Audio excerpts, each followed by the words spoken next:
You are listening to A Scary State, and this week we're talking about Louisiana. So, Lauren? Yes, Kenzie. Let's get scary. Let's do it on these little teeny tiny stools.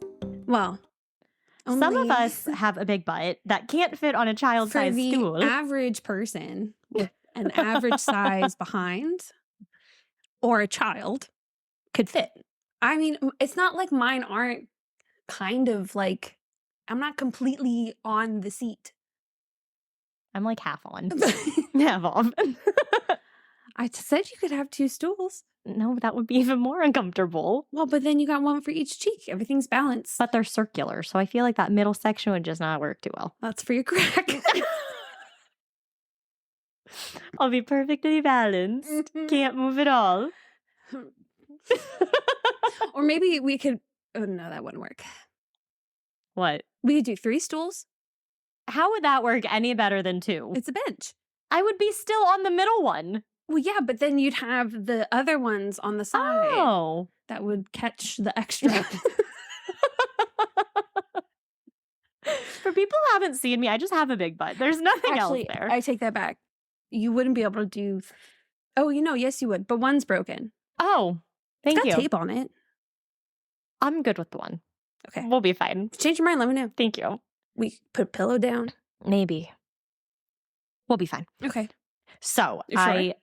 I started my morning. This is what I want to tell you. Oh, yes. By calling the non-emergency police at 5:30 in the morning. Why?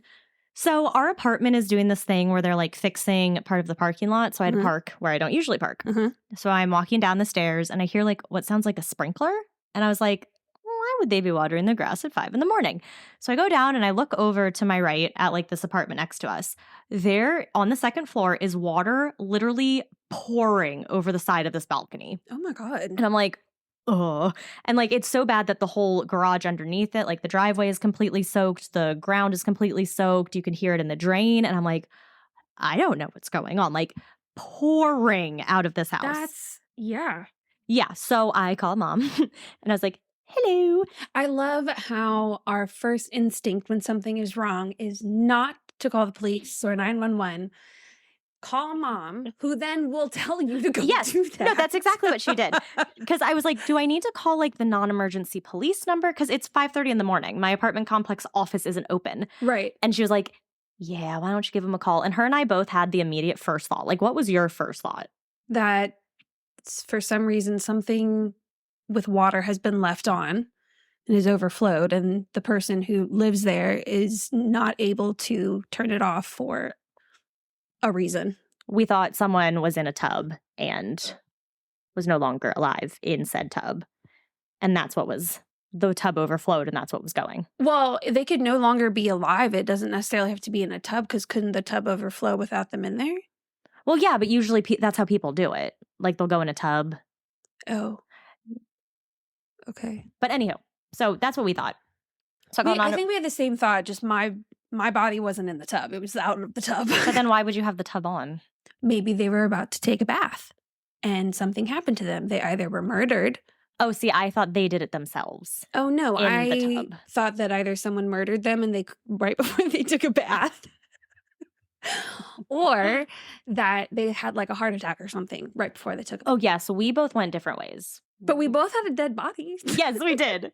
But so I called the non-emergency police and I kind of was like, I'm not sure who I'm supposed to tell about this. And I was like, so I'm telling you. And the lady was like, okay, thanks. Like, we'll go check it out. Don't know what happened after that. Did I tell you that I called the police on my beach trip?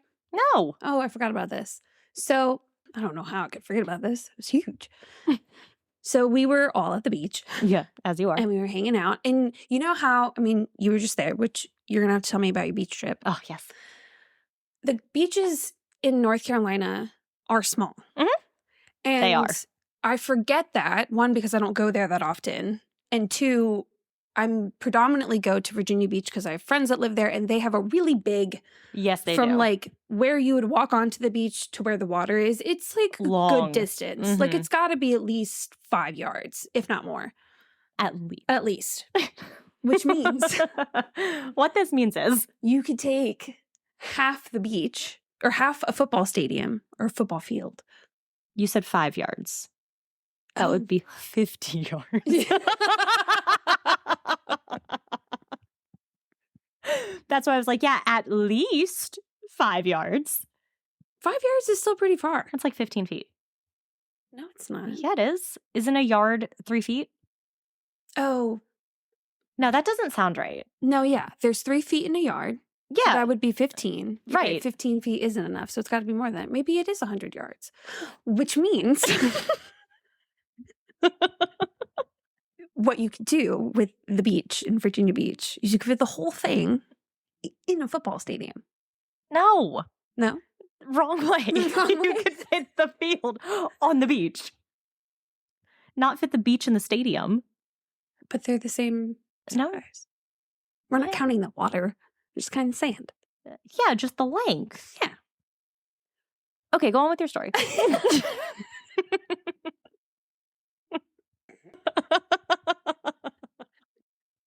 First 5 minutes have barely started. Anyway, at the beach. So we saw, it was really rough waves, Mhm. like going underneath, and I could feel myself like being Ooh, pulled. yeah. And I was like, I'm going to go back in because now I'm getting nervous. And there was definitely a couple times as I was trying to get back in that, like, had I not been able to touch the ground, Ooh, I yeah. would have been pulled out. Mm-hmm. And so I had just gotten back in. I was talking to my friend's parents about, I was like, yeah, like it's pretty rough out there. And sure enough, we look out there and there's these people watching this girl in the water, and this lifeguard had stopped. They drive back and forth Right. periodically. And he had stopped looking out to this person and was asking her if she was okay. Like he was trying to see if she was drowning. Right.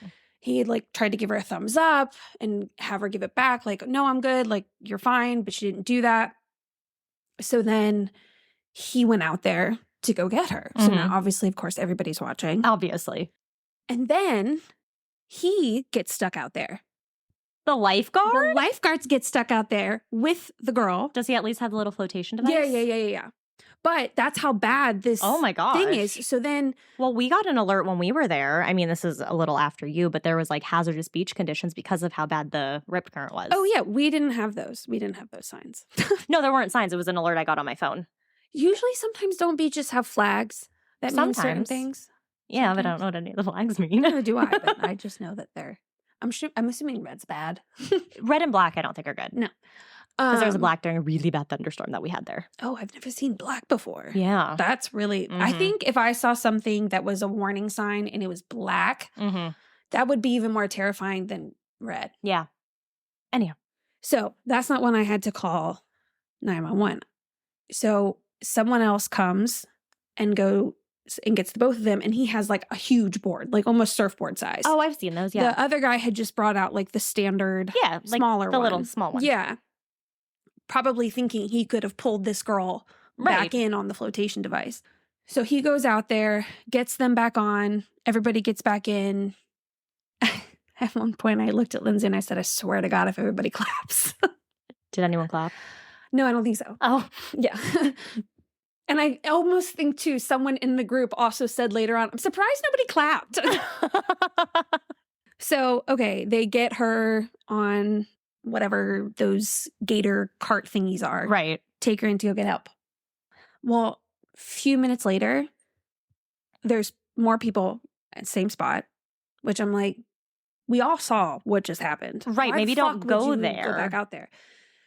This guy was waving for help, actively waving for help. And there was no lifeguard in sight. Oh my God, that's so scary. And I'm looking around and I'm like, well, how are we supposed to, is there somebody we can call?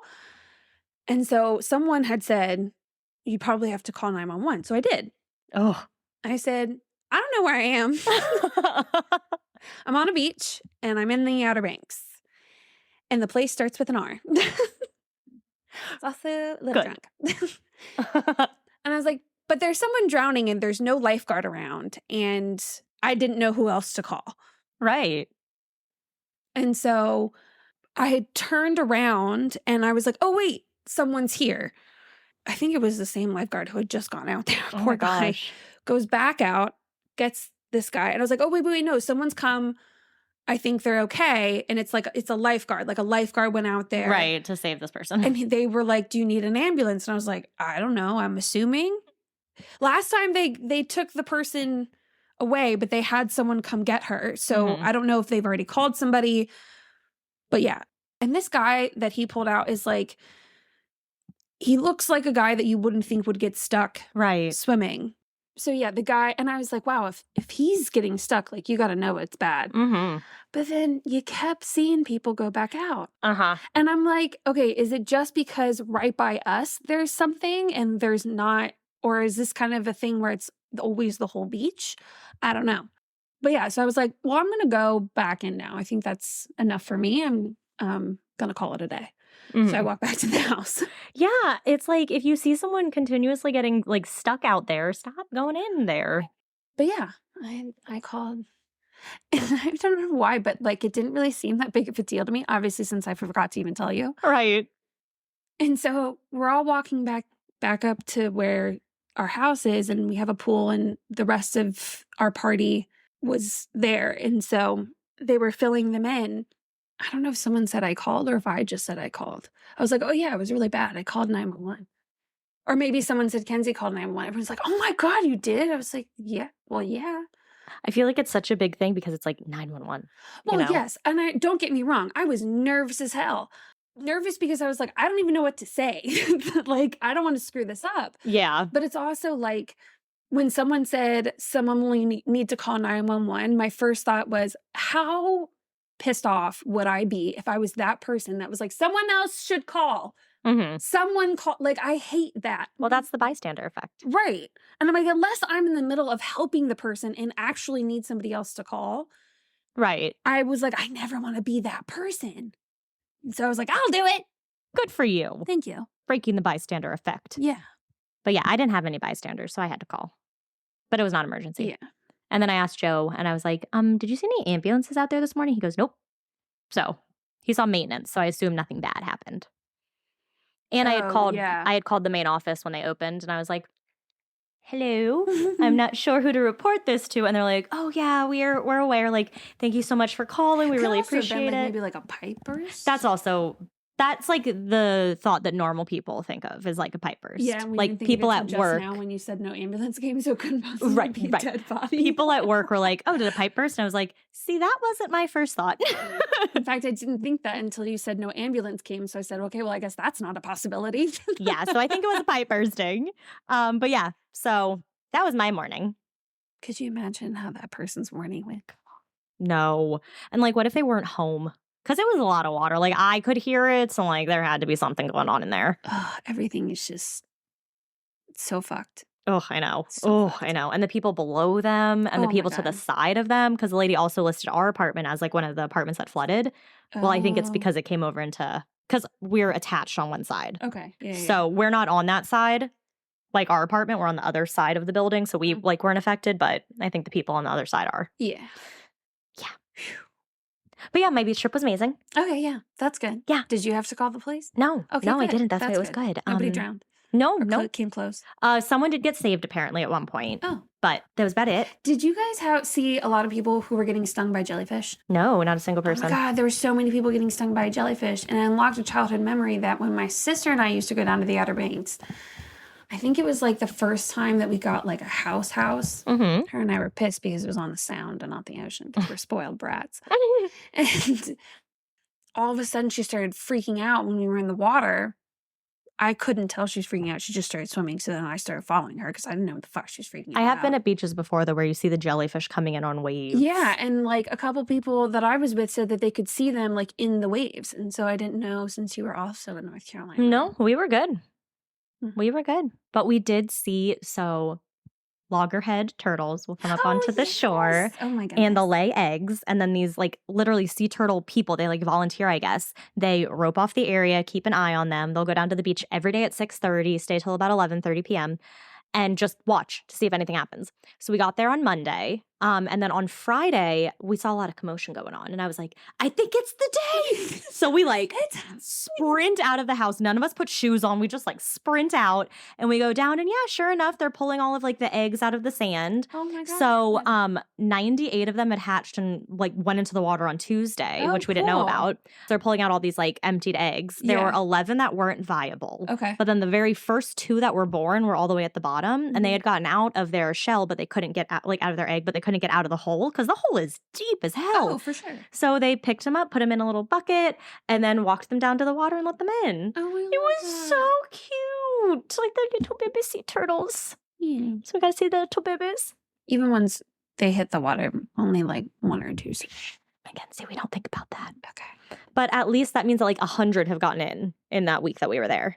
Yeah, and at least, oh yeah, because you said 98, right? I mean, yeah, that's pretty good. So hopefully pretty good odds. They apparently have to swim like 60 miles to get the Gulf Stream to like go where they need to go. So loggerhead turtles, fun fact, don't return back to that spot that they were born until it's their time to lay eggs. Oh, how cute. And they pretty much spend most of their life just traveling. I love that. Yeah. I wish I could do that. Yeah. They live a very solitude life. Wow. And then I got a tattoo. Oh, yes. Number 13, which is very fitting. It's a little ghosty and he has some flowers on him and I named him Jinx. I think my name is pretty good. Mackenzie wanted to name him Cal for mystical. Mr. Cal. Mr. Cal, which is cute. But he didn't feel like a Cal to me. Mr. Cal, Mr. Cal, Mr. Cal. Oh, cute. But I think we're going to go with Jinx because he's number 13. Well, we already posted it on Instagram. We did, so it's kind of stuck now. Oh. What? I was trying to think of like, I literally Googled Friday the 13th symbolism to try to come up with a name for this ghost. And all I was finding for like superstition was synonyms like mystical, which is where I got that. Yeah. But I was like, there's got to be something other than suspicious that is associated with this event. And I could not fucking think of anything. So I'm Googling things. I'm like trying to think, well, could you do that at Friday the 13th? I'm like, no, could you do it at 13th? Nope, that wouldn't work either. Jinx. Duh. So yeah, so his name's Jinx. Makes so much sense. He's super cute. I love him so much. He is super cute. And you can see him on, PSA. We're going to pause this right here. Boop, put a pin in it. Because I keep wanting to do this at the beginning of the episode so people can't skip through it when we put it at the end. If you don't already, you should go follow us on social media. We have an Instagram that we're very active on. Yes. A Scary State Podcast. We post things Sunday through Friday. And we have Jinx on one of our posts. Yes, go like him. He makes a feature. And then I make these amazingly hilarious skeleton comics for the weird laws that are from whatever state we're talking about. They are hilarious. Truly. And you can even follow us on TikTok too, where you can see teasers for the week's episode. And they are so freaking funny. Which are also really fucking funny. Like I keep saying, we're our target audience. Yes. I don't get how this didn't go viral because I'm dying at us. I think we're so great. I showed it. When I watched the one with the Kevin one, I watched it by myself and I was laughing. And then I told Joe, so I watched it with Joe and I was laughing. And he was laughing too. And I was like, it's so funny. It's fucking funny. And I'm just like, either I'm really lame way more than I think I am. I don't think it's that one. Or just no one will admit that I'm funny. But my point being is that you guys should go follow us on social media because I know that there is at least a good chunk of you that are solid, loyal, listen every episode type people. Yes. And the more people that interact with our posts, the more people see our posts, and the more people see us, the more people listen. And then we'll get a good little community going. Et cetera, et cetera, et cetera. And then we can expand. We could do all the things that you would want us to do as podcast anyway. Yeah. But we can't do it without you. Yeah. So help us become famous. Or at least allow us to do this more. Yeah. And, I guess I also kind of want some acknowledgement that this is funny to more than just Lauren. Because like in the beginning, I was like, oh, cool, she finds it funny. I'm like, now I'm like, fucking of course you do. Yeah, of course I do. I think they're really funny. All right, so we are 22 minutes into this, so let's get into this. Okay, hold on. Pause, freeze. I think we need to acknowledge right here, right now, that we have not seen each other in person for over a week. I know. And so the fact that we didn't even think about the fact that we are going to be gibber-gabbering because we haven't gibber-gabbered in a very long time. We haven't gibber-gabbered. Even though to the audience, it sounds like we just gibber-gabbered. Right. We didn't. We didn't. We did not. And so this might be a long one, not because we have these amazing, wonderful cases. That's obviously a given. Obviously.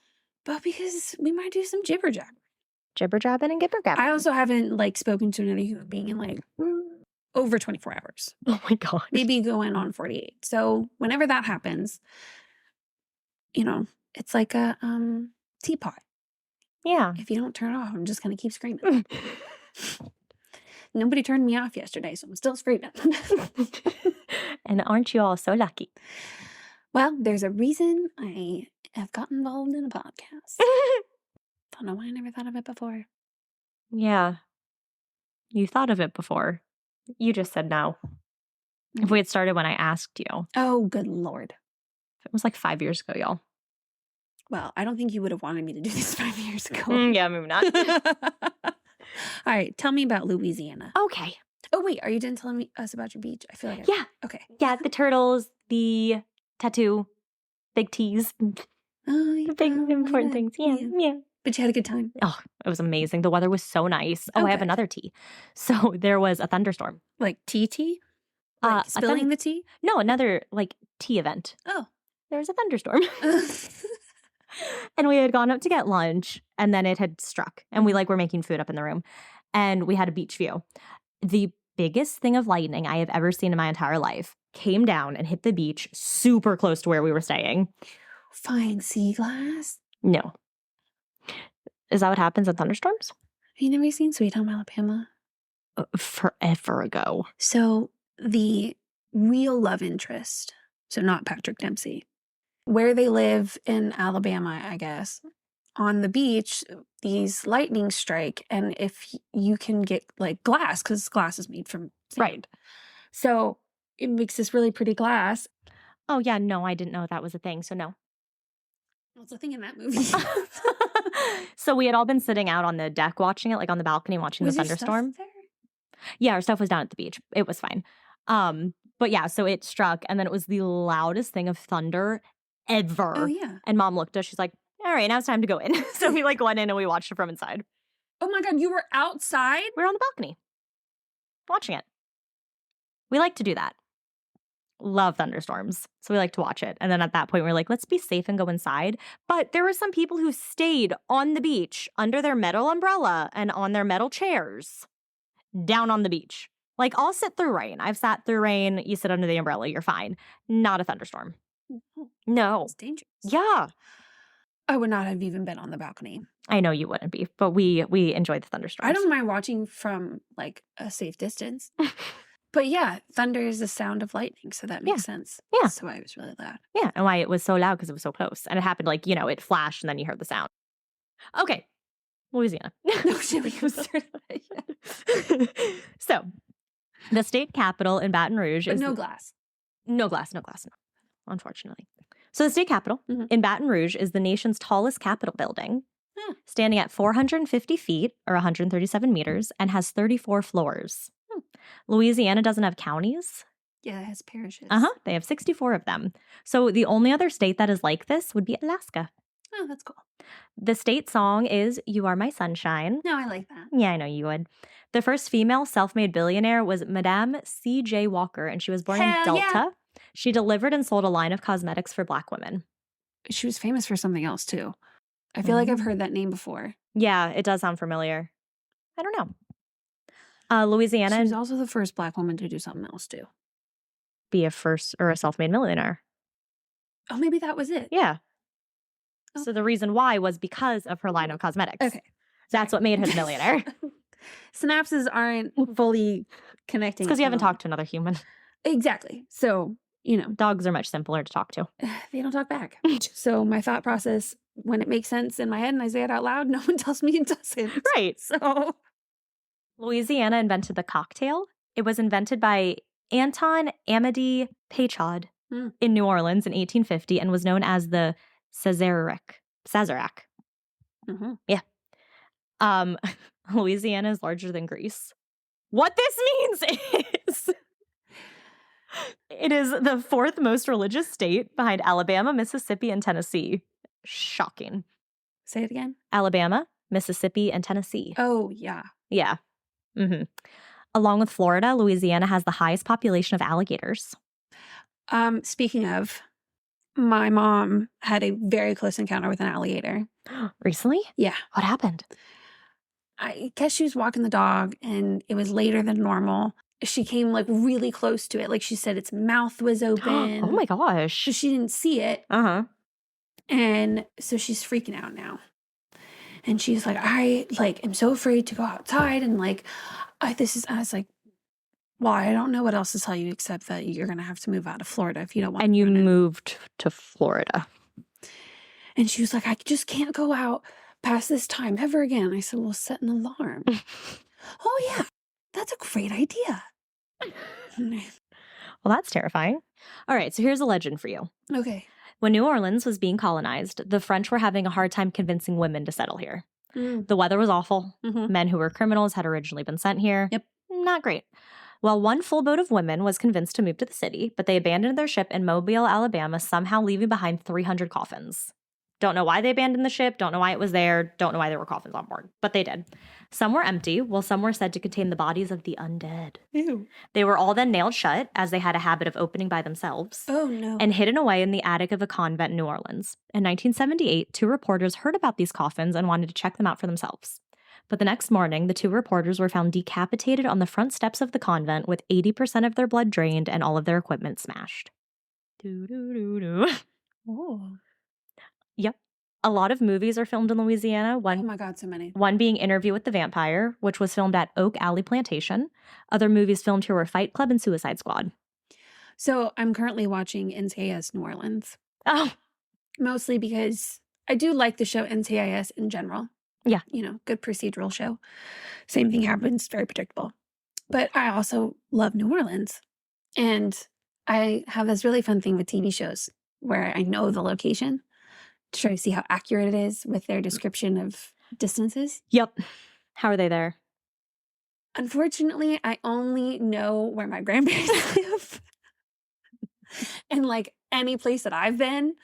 And so some of the street names I'll recognize, but I'm like, I don't know it well enough to. What was that one street name that was your favorite? Chapadoulis. Chapadoulis. Mm-hmm. In Louisiana, it's customary for the warden to join a prisoner for their last meal. Oh, I got an alert earlier today. That actress Reese something or other was just stabbed. What? Yeah. Reese. Witherspoon? No, with a knife.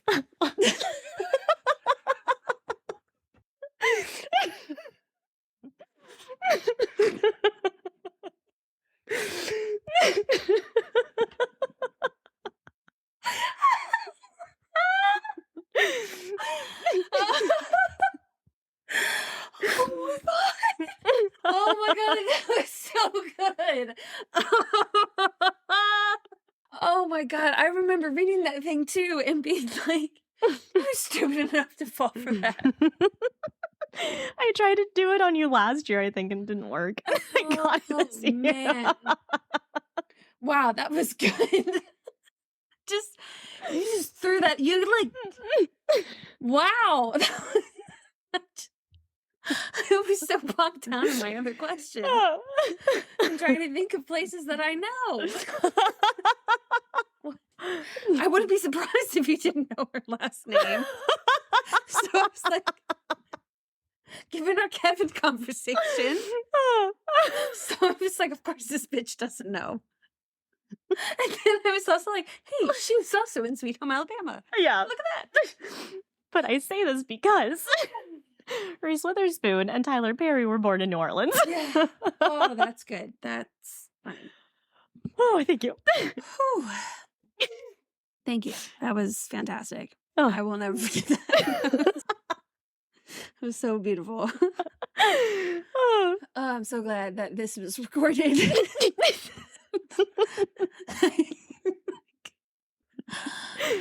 Oh, man.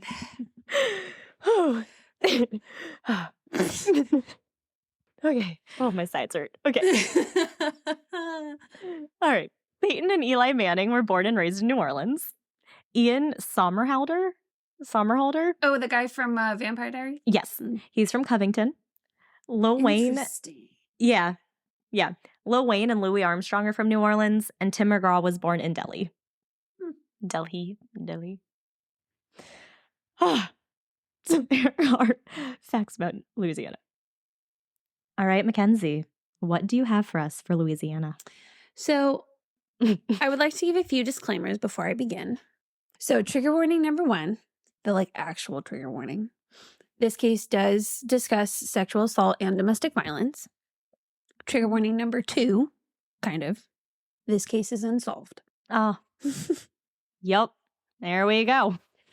But it does have a lot of information. Okay. There are 2 main suspects for this case, and the web sleuths and the Reddit detectives all shared their insights on what they think, which is their guy that is responsible, so to speak. However, I have a theory of my own. I think this is the work of 2 different serial killers who were active at the same time and have the same MO. Okay. A little web sleuth of our own. Oh my gosh, yeah. I went major. Well, I'll get into it. I first got this idea when I was reading about the Storyville Slayer on a Criminal Minds fandom site. As an avid Criminal Minds fan myself, I enjoy the blogger's list of the episode or episodes that the crime and or the killer were mentioned in. Oh. This particular case was supposedly mentioned in Season 2, Episode 9, The Last Word. And it was talking about 2 serial killers. And immediately I was like, oh, that's the one where there's 2 serial killers active at the same time and they're talking to each other in the newspaper. But immediately I knew the one that they were talking about. So I'll explain. Good. The team is going to investigate a very rare case of a town that has 2 active serial killers at the same time. And Reed, played by nerd hottie and fellow lover of spooky things, Matthew Gray Grubler, I think that's what you say his last name. Oh, you don't know? It's hard. It's got a GR and a BL and a U in there too. It's just none of those letters should be put together on a regular basis. Anyway, he shares with JJ that this situation is obviously very rare. And he shared 3 other cases that he knew of. One being the son of Sam was active in New York City and there was someone else. And the second in New Orleans and then a third in Phoenix. Oh. So I fact-checked Criminal Minds. Because in case anybody else watches it, their representation of Quantico and DC, awful. Not the same. Awful. Not even close to each other. Quantico is not in DC. It is in Virginia, and it is far as fuck from DC. Yeah, it's not a quick drive. There's one episode I was just watching, and it was something with Fort Detrick, which is in Frederick, Maryland, but they were going to take the metro. Yeah, the metro doesn't go there. No. No, it doesn't. And if it did, magically, that would be like a 3-hour metro ride. Oh my God. That would be freaking forever. Yeah, so far. Not a thing. So, of course, I fact-checked. But I think when they talk about real serial killers, and you can see the connection too, once you really know the cases, and I've watched like other true crime ones, and I'm like, oh yeah, that's like this one. And so I really think that to get their ideas, I would not be surprised if they look up actual. Oh, yeah, absolutely. I mean, we've done that for multiple things. I'll tell a case and you're like, oh, that was this Criminal Minds episode. Yeah. So this blog does it on a regular basis. So I did some digging and I found Richard Cottingham, also known as the Torso Killer or the Times Square Killer. Okay. He was active from the 1960s until his arrest in the early 1980s in both New York, like New York City and the New Jersey metropolitan area. Okay. So it was both. And Son of Sam, for those of you who don't know, question mark, he shot random couples in New York City in the late 1970s. Yeah. So there's also an unidentified serial killer, and they're known as the Bag Murders. He was also active in New York City during this time and was responsible for dismembering the bodies of 6 gay men in lower Manhattan and stuffing their bodies into trash bags and throwing it into the Hudson River. Yeah. So he was also there. We either mentioned that in one of our cases or I listened to something. I think we mentioned it. Not talked about it, but I think mentioned it. Yeah, so at the time, New York had 3, like at once. Damn. Plus the blackout. I mean, it was a fucking mess. It was a mess. So the Phoenix serial murders that were mentioned were referencing Dale Sean Hausner and Samuel Johnson Dietman, who went on a thrill killing spree by committing random drive-by killings and arson, and Mark Goudot, who had committed 93 felonies, 9 of which were murders. On Mark Goudot's Wikipedia page, in the opening, it says he is also known for being in Phoenix the same time as these like serial shooter people. Oh, wow. Yeah. So since both of those were actual things that actually had more than one person. More than one people. More than one people. More than one person. I'm going to take a pillow. Is there a pillow? Yeah, take the blue one. So since he was right about that, I was like, oh, well then You must be right about other things. The theory must be right that this is the work of 2 people. So I, although did not have all the details of the case yet, because this was literally the first website I clicked on when I started researching. So there are 2 main suspects who are discussed on pretty much every website, newspaper, blog, and each one has a list of reasons why they are the logical choice in the perpetrators. Oh, wow. Okay. However, most of the lead investigators in this case, although I take that back, one lead investigator in this case believed that it was always the work of more than one person. And given the information that I could find and what I'll share with you today, leads me to believe that the 2 main suspects could possibly both be responsible for these string of murders that happened in New Orleans from 1991 to 1995. Okay. And then once you have all the facts, more or less, you can decide if you agree, if you disagree. Choose your own adventure. Right. Well, kind of. More like you're going to come on my adventure with me. Okay. And you don't have a choice. However, if you disagree, feel free to share with us your own personal thoughts, ideas, theories. This is all based on what I collected. Yeah. So, I only have the information that I have. So I'm going to tell you what I got. And based on how I read into things, this is my idea of what happened. Okay. I'm going to share this in a way that kind of defends my argument for my own case, which makes sense since I'm telling it. And if we don't know Mackenzie now, we like to defend our arguments. I like to argue, period. But I definitely like to defend my argument, which I always do in a very logical and makes sense manner. Obviously. Because I make sure that I have all my facts as much as that I can access. Anyway. So I guess the best way to describe the way I'm going to tell this is that it's like my thought process. Oh God, so we're going to be all over the place, y'all. Don't worry. Ha ha ha. Next bullet. Don't worry. I proofread everything, so I took out all of my rambling and made sure I was straight to the point. Bitch! See, sometimes you listen to me. Come at me. God, mic drop. Story done. It's like you know me so well. God, put that in there. I will say that I did watch Criminal Minds while I researched, and I feel like I have fully embodied Penelope Garcia, but with limited access to information. Right. I can only have what Google gives me. Pretty much. And not even all of that. Free. Yeah, that is free. Not behind a stupid paywall. Yeah. So this case is about the 24, maybe 27 murders in New Orleans from 1991 to 1995, maybe 1996. The media and investigators dubbed them victims of the Storyville Slayer, which I'll get to why he was called that later. While the first attack was in 1991, I could not find anything being reported until 1992. Interesting. It'll make so much sense once I get into it. It'll be very on brand for society. I believe that the only reason that this case started to get any media attention was because it had aired on Unsolved Mysteries in October of 1992. Oh. And coincidentally, the first article that I could find was also from October of 1992. Interesting. Unsolved aired the 21st, and the article was on the 24th. I wonder where they got their information from. So, I'm going to go over what was included in both the article and the episode. Yes. So, here's what they both got. They talked about the very first attack, which would also turn out to be the only survivor. Oh. Description of the attacker in his car, and the fact that Brenda, who is the survivor, that's not her real name. Like, we don't know her true identity. Mm-hmm.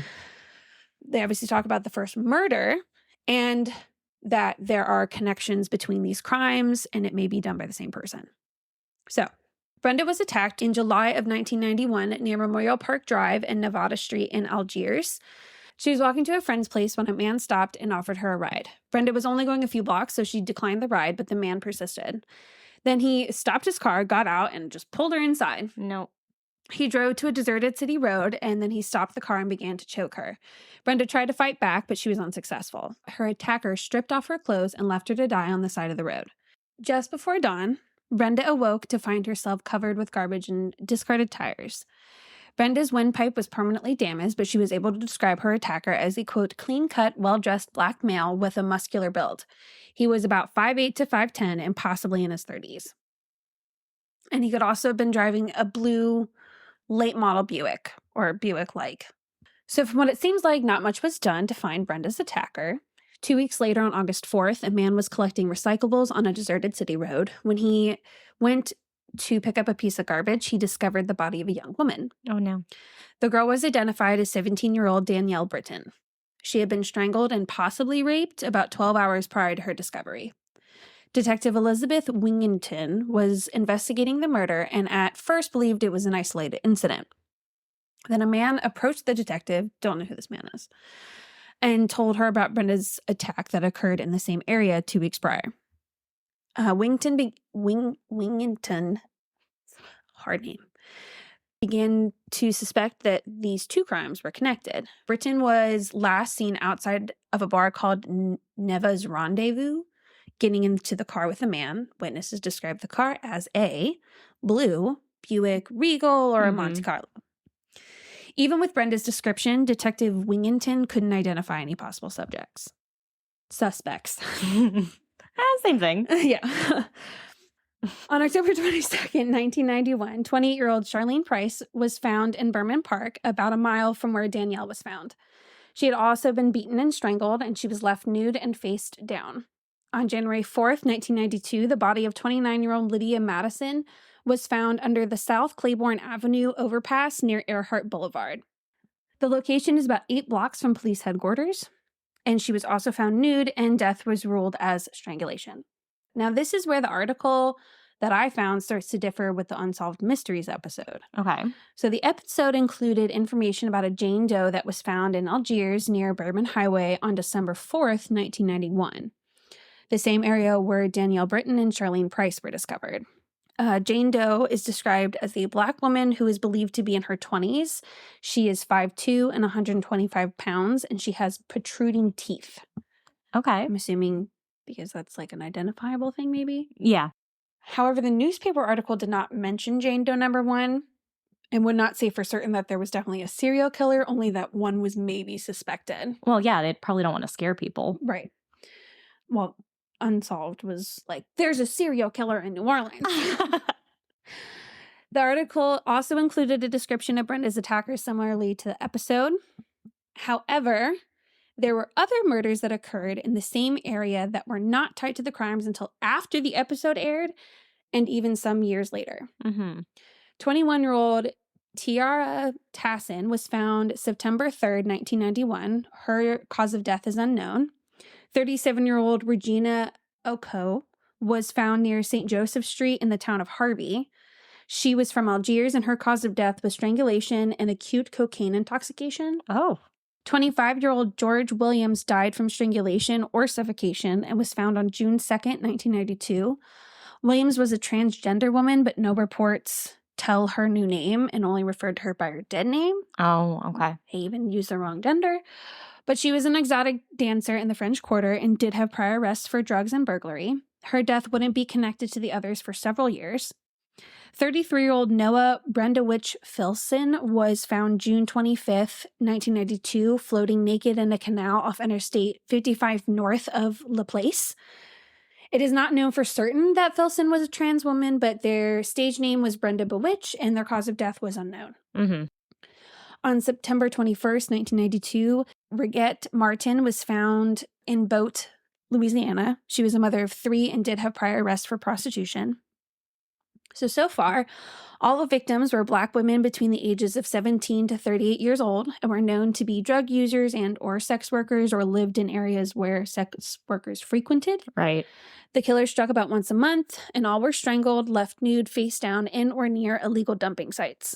Illegal dumping sites or legal dumping sites? Illegal. Illegal, okay. Meaning nobody can put trash there. Right. Okay. I just didn't know if I heard you right. Yeah.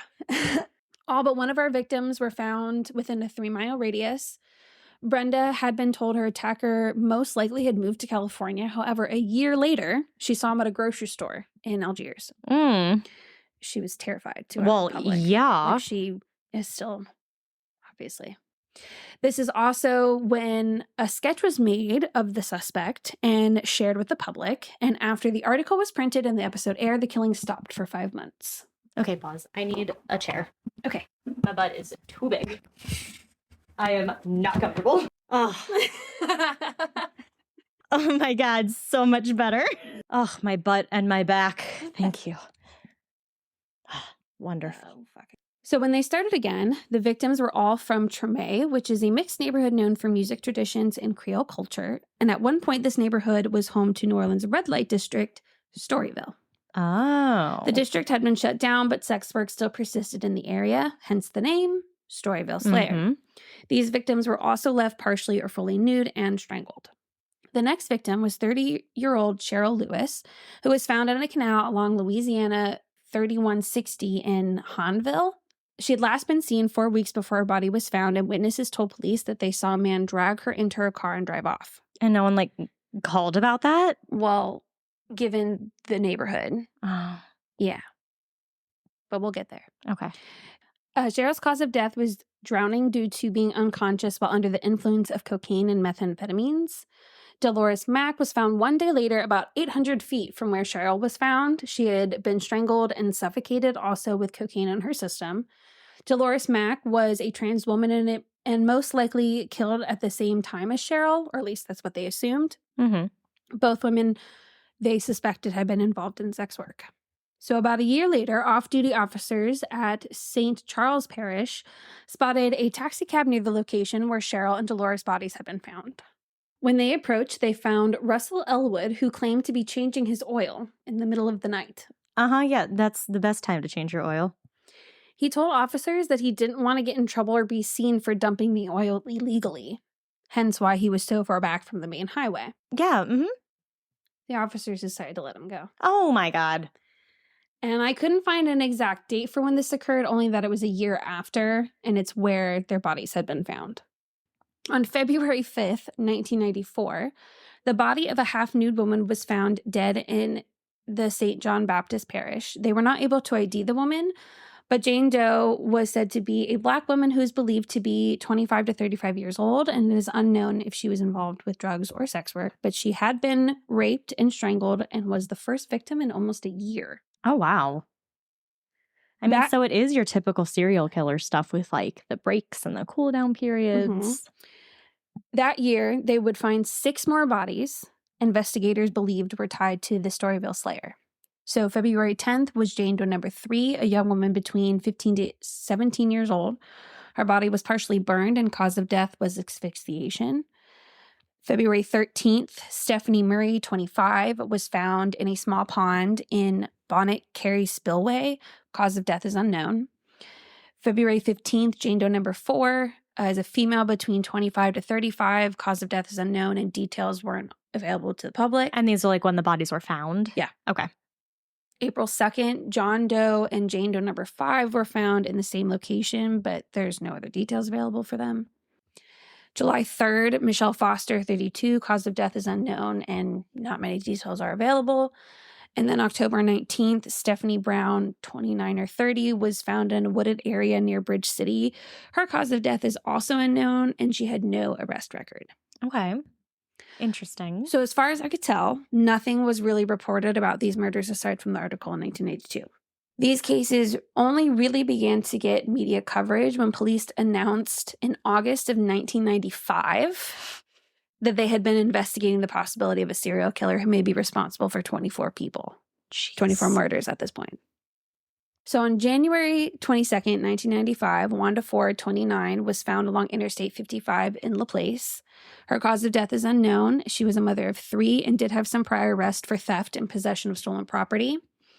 On January 23rd, Sandra Warner, 39, was found in St. John the Baptist Parish. No other details are available, and her cause of death is unknown.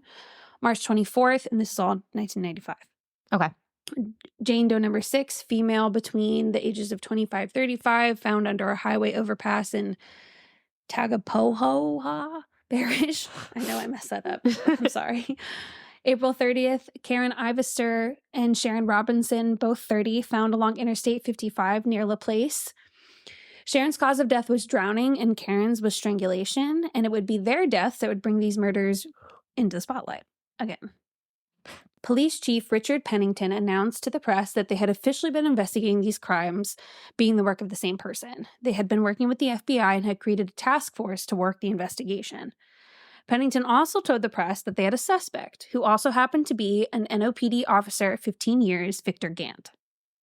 And so one of the suspects was a police officer? Uh-huh. Wow. Investigators believed Gant was a viable suspect because Sharon Robinson was Gant's ex-girlfriend and Karen Ivester was her best friend. Oh. The paper also reported about the one survivor who had given the description of the assailant, and the paper had also included the original sketch and noticed that he was described as a black male in his 30s with a muscular build. Which I feel like could be a lot of people, but... Victor Gant is a black man who is 33 years old with a muscular build. Okay. Now, my first thought was, well, that doesn't mean anything. Right. He was only connected to the last few victims. Like, that's a leap. Yeah. To make it connected to all of them. Right. Yeah. However, I saw a sketch of the person first, and then I saw Gant, and I'm like, well, that's the same fucking person. Is that what you're showing me? And that's where it says, show Lauren the picture. Yes. Okay, here's the sketch. Okay. Mm-hmm. Go back to the sketch, and now go back to him. Yep. I can see it. I mean... You have the eyes, you have the mouth. Even the fucking mustache. In one of the sketches of him, like, there's a mustache. Yeah. Or what looks like one. But yeah, same. Yeah. Yep. So that's why I was like, okay, well, now I would be now I'm convinced. Because the sketch looks a lot like him. Yeah, it does. So that, to me, I'm like, well, that sounds like he did it. We'd be those officers who were like, yep, it was him. Go ahead. Sketch the same. Same thing. That's their guy. Case closed. Of course, though, he obviously denied any wrongdoing, and he was assigned to desk duty by NOPD. They did not come out and say that he was the suspect for all 24 murders, but they did say he was at least a suspect with Sharon Robinson and Karen Ivester. Well, yeah, because the one was his ex, you said? Mm-hmm. Well, yeah. Right. Even if, like, he didn't look like the sketch, you would still think, oh, he might be related to those two. Right. You know, just anything. Your ex, no matter what, is who you're going to be like, yeah, it's him. So how did investigators go from having what they believed to be only 4 murders and 1 attempted murder with descriptions of the attacker and his car to now 24 people dead? Yeah. I will tell you. Oh, I figured. That's the end of the episode. Thank you. Right. So the Times, I feel like, described perfectly all the reasons that the police screwed up with this one. And here's what they said the issues were. Number 1, there was little push to solve the first murders. Most, if not all, of the victims were involved in drug use or sex work, and the killer preyed on a group of people who didn't have very many, if any, people looking for them. Like we've said so many times. Every time. The bodies tend to be scattered, and the killer would pick victims in the city and dump their body in other jurisdictions. And God forbid people communicate. Right.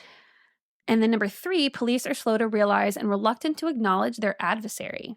And they elaborated by saying that police missed a chance to gather evidence and developed a suspect when the killer is a beginner and hence more likely to make a mistake.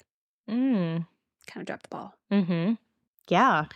So a combination of all these is what they believe led investigators to drop the ball in 1992. Well, and I mean, some police forces have a great reputation.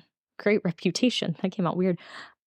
Most don't. Most are known to drop the ball and not care about those certain populations. And it's something we see all the time.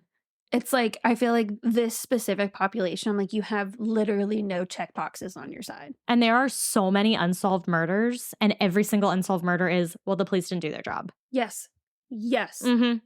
It's not that the police did everything they could and they just couldn't find the person. Right. 9 times out of 10, like 99.9% of the time, it's because the cops didn't do their job. Yeah, because they looked at these people as not people and didn't care.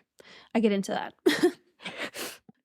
So supposedly the superintendent at the time, Arness Taylor, told officers privately not to focus on, quote, dead crack addicts and prostitutes. Excuse you? Yeah. And not only were these people, these women, victims in a already high-risk population through no fault of their own. Right. Because God forbid we ever hold men accountable.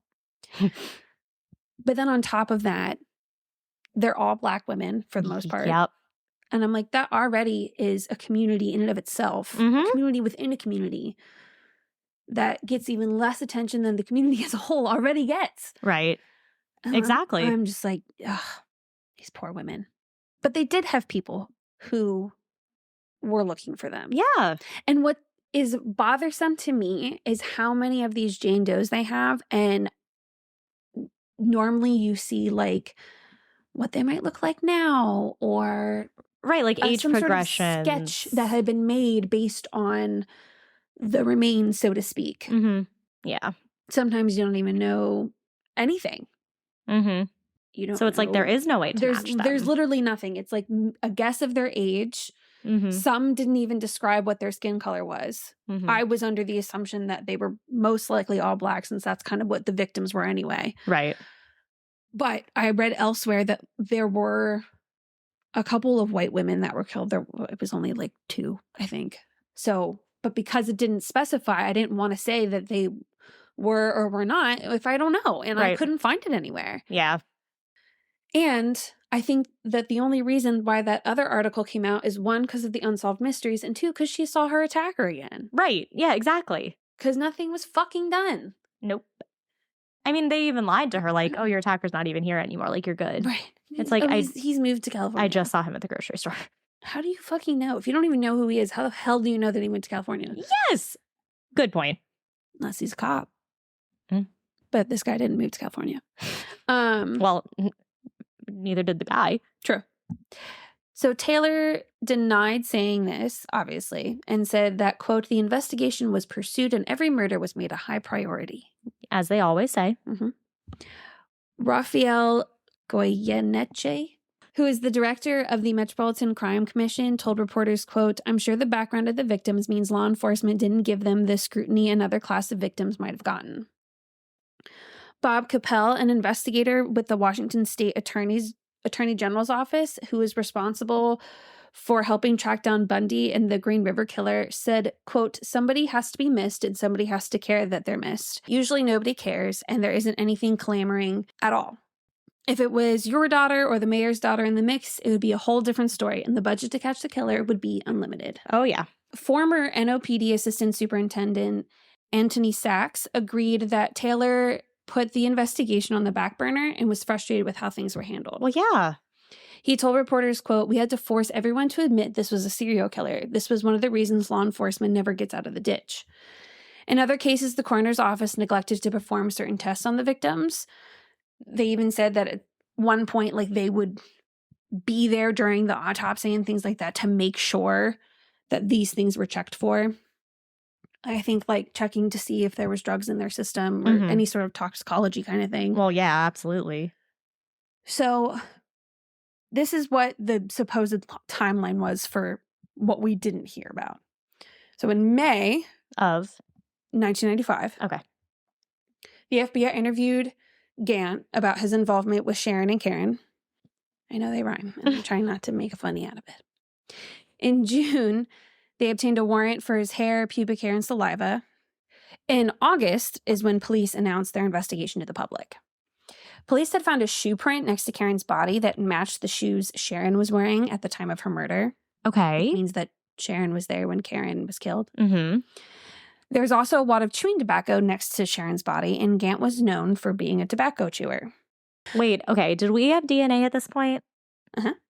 So did we take the tobacco? In December of 1995, the DNA came back inconclusive and Gant was never formally charged. He was dismissed from NOPD in August of 1996 after being found guilty of 4 other departmental violations that no one specified.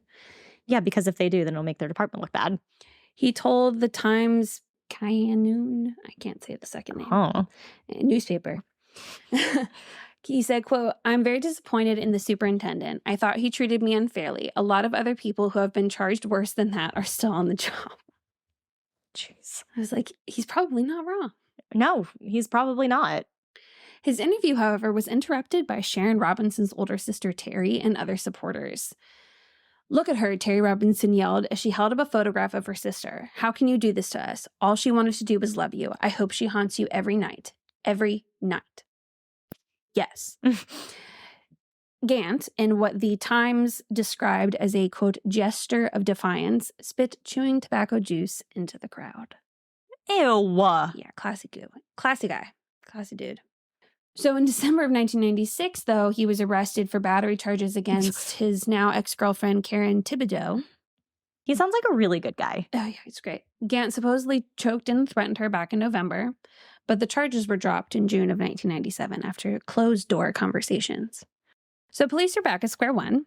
The killings had stopped, at least to their knowledge, and it wasn't until August of 1997 that they caught their next lead in the case. Kind of. An unknown caller who went by the name of Clay called into the Howard Stern show claiming to be a serial killer.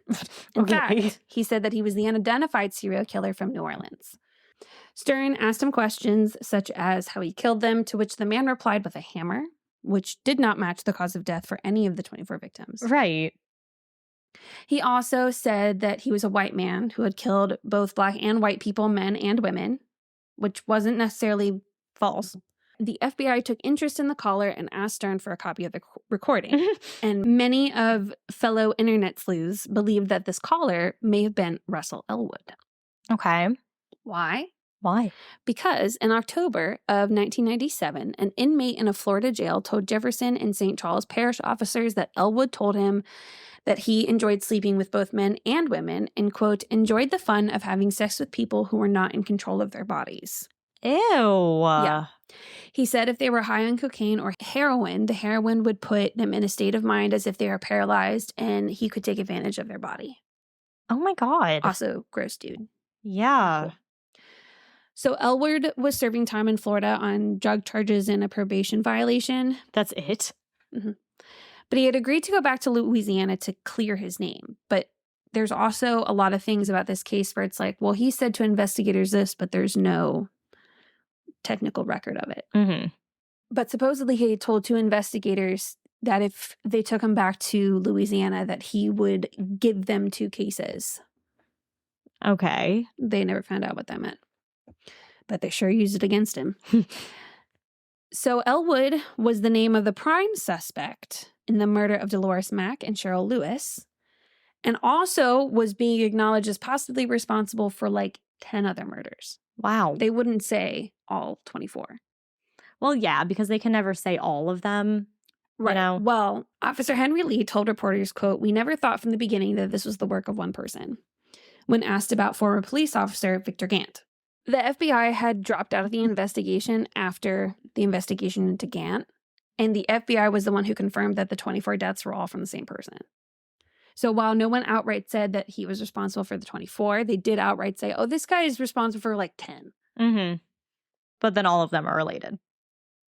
No, this guy thinks that there's 2 different ones. Oh, okay. But they're all related. Right. Yeah. So it was reported that Elwood had conflicting statements to investigators, said this versus that.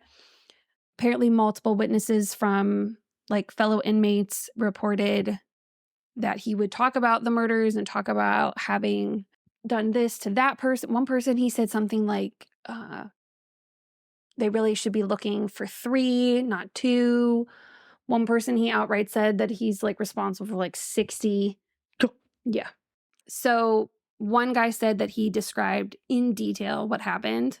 He also had multiple people come forward who were previous victims of him from being in sex work. And a lot of them didn't come forward because they obviously didn't want to get in trouble. Right. But because who's going to believe them? Right. And they know that. Mm-hmm. His thing that he would do is either get drugs with them or already have them and have them do it, and then hurt them, beat them, choke them, whatever. Do all the things that he's telling other people that he's doing. Right. So all of those people came together, went on trial.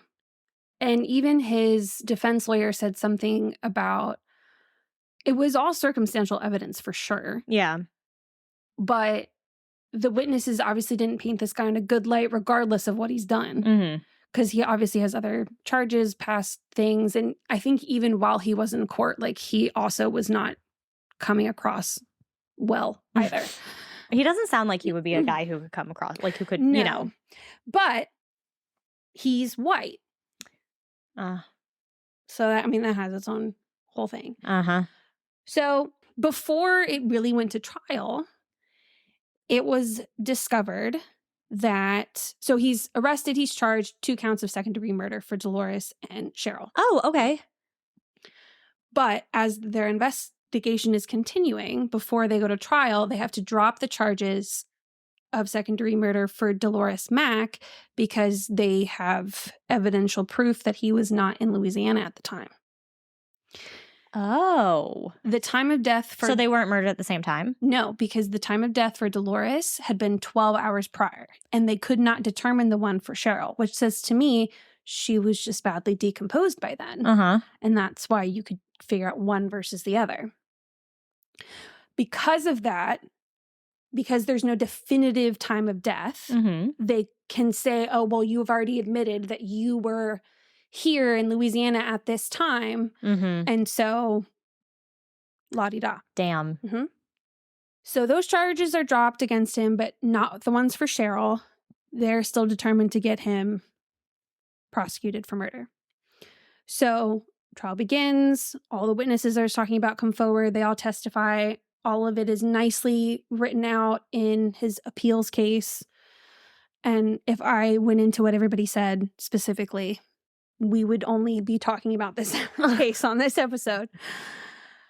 But everyone's basically testifying like, yeah, this guy would be the type of person to drug someone and dump them somewhere. And so while she might not have been dead when he kicked her out of the car, she was unconscious, and that's why she died. Right. So he's the main cause of it. Right. And I think at one point part of the conflicting statements was saying something about either he knew her, at the very least acknowledged that he interacted pretty frequently with sex workers and things like that. So because of, even though it was circumstantial, because this guy pretty much came across as a piece of shit, he was convicted of the second-degree murder and sentenced to life in prison without the possibility of parole. Wow. But then, and this is what the part that I don't understand. Everything just stops after this. So supposedly, I found newspaper articles that talk about these 2 officers that were on the task force that were fired for mishandling evidence in this case, specifically against Elwood. Supposedly, they had found a gas station receipt in Texas that would possibly put Elwood out of state for both murders. Oh, so they were mishandling the evidence that would make him innocent. And this came out after his conviction. Like, it's in a newspaper article. Oh. So I was like, well, obviously, it's either going to get overturned or he's going to win it. Like, there's got to, what? So when I was reading the appeal, it was like, it was talking about how there wasn't actual evidence that was enough to convict him. And they were like, no, I think there was. Like, regardless of everything else, evidence against you is fair enough for a conviction. And like, I could not find anything else about this man. It was gone. Wow. Nothing past 2001, 2002. The only thing I saw about anything present was from one of this Criminal Minds blog that I was reading. A person left a comment in 2022.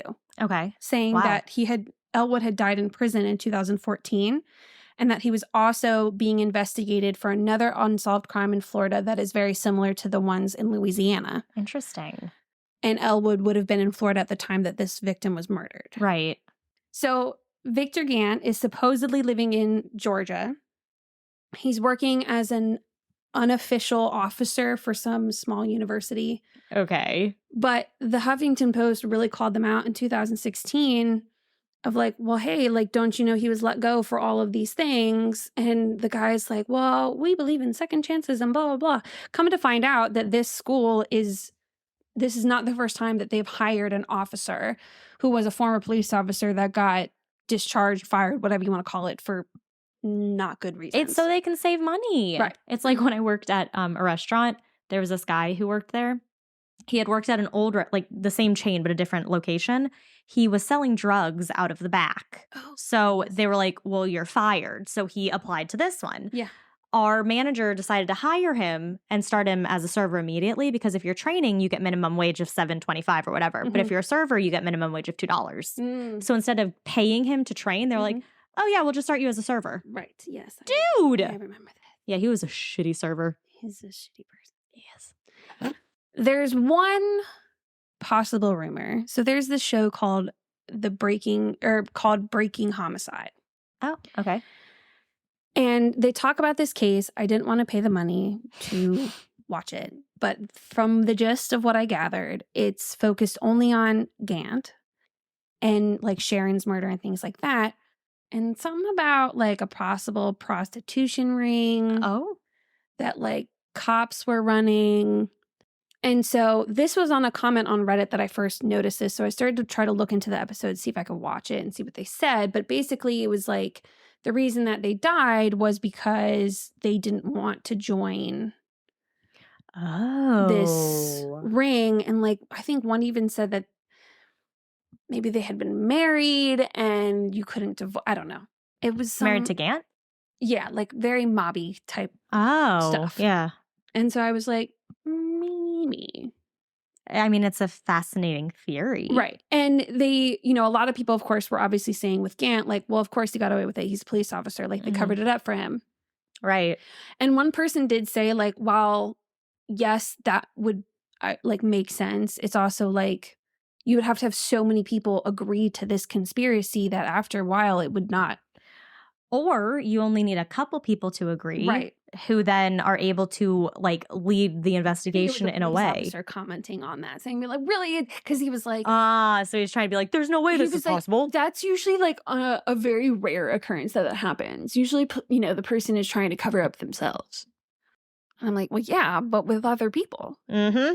So I definitely think that like they obviously dropped the ball in 1992. Well, yeah. No one really knows why. They say, oh, because the police didn't communicate and this, that, and the other. But it's also, that's a very real possibility. Absolutely. But then it's also like, okay, well, but then you find out that you suspect this one guy and he's a police officer. Right. And it's not, this is not the first time that a police officer has been caught doing something like this. No, it's not. And it won't be the last. It will not. So I think, before I go into what I think. As for the phone call for Howard Stern. Oh, yeah. Many responses about the caller pretty much said that there's no way that this guy could be that person because the hammer thing. Right. He gave just information that's wrong. And it probably wasn't Elwood because he was in prison at the time on unrelated charges when the call happened. I mean, there are phones in jail. Yes, but they're recorded. People bring cell phones into jail. Oh, I don't think he's smart enough to be able to do that. Well, maybe not him, but other people. Yeah. But I think if he's not going to call But I don't think you'd be Howard stupid Stern enough to from call jail. Howard Stern from jail. Whether it's from a jail phone or not. Right. Pretty much at the end of it, most people decided that it was most likely someone just someone fucking around. Yeah. So the final conclusion on all these blogs is that, well, technically only 1 out of the 24 cases is considered solved. And that I would say is also bullshit because what about the receipt that we didn't see? Right. The one that would have put him somewhere else. So I was like, false. It's also not solved. None of them are solved. They're all not solved. You want to consider it solved. Right. But it is not technically solved. But here's the thing. Here's why I say, ¿por qué no las dos? Why not both? Because as I was reading all of these bits and pieces of information, once it started to get to a point, well, it couldn't possibly be Gant because blah, blah, blah. Or it couldn't possibly be Elwood because blah, blah, blah. I'm like, yeah, but it could be this person if he was responsible for like this portion and that portion. So because not all of them they could determine cause of death. Not all of them, most of them had drugs in their system of some kind, but not all of them obviously got handled properly. Right. You have that one witness who, Mm-hmm. even if he wasn't described as a black guy and just a guy, Elwood looks exactly as crazy as he sounds. Mm-hmm. Like, Yeah. he's got like static electricity hair. Like, he looks nuts. He doesn't look anything like the drawing. And Right. so I'm like, okay, you can't, there's some parts of this that you can't negate. It's like, okay, but they found Elwood at the scene of the crime a year later. And one report said that his pants were down while he was there. Because because police searched his car and they didn't find anything that you would need to have to change your oil. Well, yeah, I kind of think we figured that. So he's at the scene of this crime. Why? Some of the witnesses that came forward in his case said that they saw him with Cheryl. Mm-hmm. So what my thinking is I'm like, well, what if they did find him in Florida. He was also visiting someone in Ohio. Like, those things did happen. He was not always in Louisiana. Right. So it's very possible that for the ones kind of maybe towards the beginning or like associated with Algiers, like the stuff that I talked about in the beginning could have been one person. Mm-hmm. Because one of the victims too in Elwood's case talked about the Berman Park that he took her there in Algiers. Mm-hmm. So I'm like, okay, well, it's the same area. They're pretty much all found in the same area, more or less. And so you said like a 3-mile radius or something, yeah, right? except for like one of them. Yeah. But it's definitely like, okay, I think Gant might be responsible for the ones that were talked about, like with Brenda and like those first ones. Mm-hmm. Definitely. Because when the article and the episode came out, it stopped for 5 months. And when it started back up again, and it was a completely another town. Right.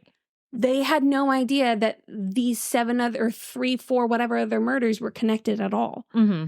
And so I'm like, well, then that makes sense. His sketch came out. He was spotted at a grocery store. Right, in the area. Right. And the problem that I ran into with like being able to back it up even more is I can't find a lot on these men. I can't find a lot on their backgrounds, where they live. Interesting. I know that like Elwood was kind of a loner. He was always trying to do get rich quick schemes. As they do, yes. Yeah. And Gant was known for being violent. There were multiple accusations from Sharon of him abusing her. Mm-hmm. So at the very least, it's very possible that he was responsible for her. And if you think about it, her friend was killed the same way as all the other ones. She was strangled, but Sharon drowned. And if you think about it, if Sharon's shoe print was next to Karen, that means she was there. So I guarantee you it's some sort of passion, so to speak. I'm going to make you watch your friend die. And then I'm going to go and kill you. But he doesn't strangle her. He drowns her, which means he had to hold her head down underwater. Like, that's what they think happened. Jeez. Yeah. And both are just very intimate forms of murder. They're all pretty much either partially nude or fully nude. Strangled, suffocated. Most of them were, lived high-risk lifestyles within the same area and all the same age. They're in the same age range, I should say. And so it's like you have a couple of these variations here and there, which I'm like, okay, well, then that must mean maybe there's more than one. Or because it happens. Well, but if you think about it, it's like you can account for these variations, at least in my mind, by making it so that it's 2 people. Yeah. Like, for example, Cheryl and Dolores were way older than everybody else. Like late 30s, almost 40. Versus all the other ones were pretty much in their 20s. Yeah. And then there was a couple that were maybe like a little bit younger.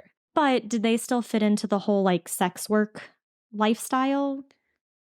Yes. Because they could be a little bit older, but if you think about it, typically sex workers are younger. Yeah. And so that's why it could be that they're just younger and they just happen to be older. One, remember, she was a trans woman. Right. And she was known as to be an exotic dancer. And then Cheryl I think had previous arrest records for something. So if it wasn't necessarily sex work, they had a record Right. of some kind. Mm-hmm. There was only maybe one that they couldn't find a record on, but she was also a Jane Doe, so we don't really know anything. Right.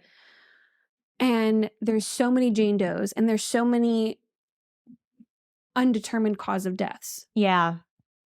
Which makes it harder. And so, of course, this is going to be a lot of speculation. Yeah. And, you got to wonder, okay, so this suspect comes out in 1992. Most of the accusations against Elwood were in like 92, 93, 94. Right. And I don't know, there's just something about it that I'm like, well, the timing makes sense because Gant was gone by 1996 because he obviously was shamed out of the state. Right. The murders stopped by 95. There's a couple of websites that say that there might be others, which would then make sense for, okay, well, Gant's not there anymore, but if they're starting up again. Right, if there's another person or something. And the ones that were like supposedly more associated with Elwood was ones that most of them had drugs in their system. I don't know. It might not be these two specific men, but there might be two people. Right. I mean, that's kind of what it sounds like. And the FBI said that those 24, they confirmed that they thought it was from one person. It wasn't until they got Elwood. They're like, well, we didn't think everybody was all by the same person. Ugh. And the FBI was like, you guys are fucking this up.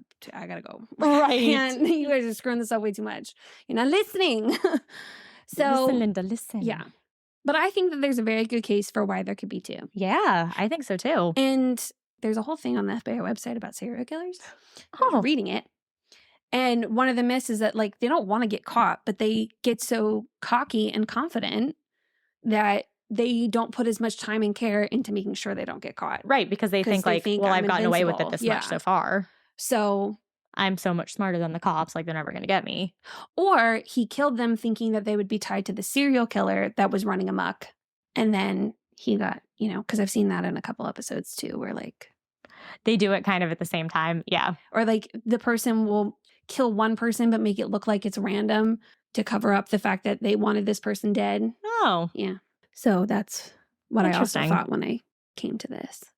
It was admitted that this receipt was thrown away and that this receipt was from a gas station in Texas. It's not elaborated whether or not for sure the date on that receipt would have cleared him of both murders. Right. They did find the one for Ohio. During that time when they were looking was when the whole thing happened with the receipt from Texas. Okay. And so I'm like, okay, well, you could say that, again, he's responsible for some, but not these ones. Because these were both 1993, so before Gant was even investigated. Right. So he could have done it if Elwood was out of town. Yeah. And I mean, if they were also like, we don't know if they were conspiring. Right. Yeah. I don't think these two men would have been. I mean, but we don't know. We don't know. You're right. We don't know. We don't know. And Elwood was in and out of jail, so I'm sure maybe their paths crossed. But I also feel like, too, like what they're known for, like Elwood has done this to other people who have survived. Yeah. When I saw that the very first person survived and the rest, like she was the only one, I'm like, oh, well, he learned. Yeah. Versus with they Elwood. learned the first time. Right. Elwood, when these attacks happen, were also when the other murders were happening. So I'm like, he seems, honestly, when you read about him, stupid to be like someone who maybe would try to kill someone and or just like left them and whatever happened. Right. Leaving them for dead, not necessarily knowing what's going to happen. Right. So I don't know. I really think that there's two. But one thing I know for sure, no matter what the results are of this investigation, the police fucked up. Yeah. Well, I think, yeah. We knew that. Yeah. But yeah, I mean, I think the two-person theory sounds really plausible. When I was looking into this, I was like, fuck, I need a board. Like, I was like, I need a printer because I need to print all these things out. I need to put them. I don't have enough screen space to put things in chronological order. This was all over the place. I need to write things down so that I remember to connect. Like, I felt like this is... The red string. I need the fucking string. it makes sense why it is. It makes sense why it isn't, which is what's hard. Because, like I said, you can make a reason for why this works and why it doesn't. Yep, absolutely. So, there you have it. Wow. Storyville Slayer. / Slayers. Potentially. Slash slinging. Hash slinging slasher. I'm hoping now that hopefully with more people talking about it. Mm-hmm. Because like the guy said, you got to have people that care. Right. And if you get more people talking about it, that means more people care. Mm-hmm. And that more people want to see justice for it, and it'll light a fire under their asses. Hopefully. Because if there's a will, there's a way. As girlies say, if they want to, they would. Which means if they're not, they won't. And they don't want to. Leave him. So there you go. There you go. Coming in hot. Damn. I truly felt like I was like, oh my God, I'm going to solve this. You might be close. Probably doing more than the police are. Mm-hmm. For sure.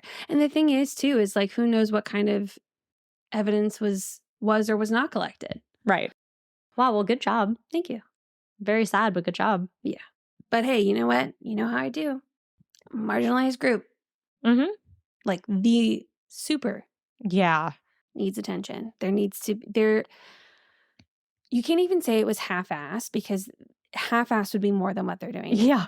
Seriously. So tell everyone you know about it. Tell them specifically to listen to this episode so that they know about it.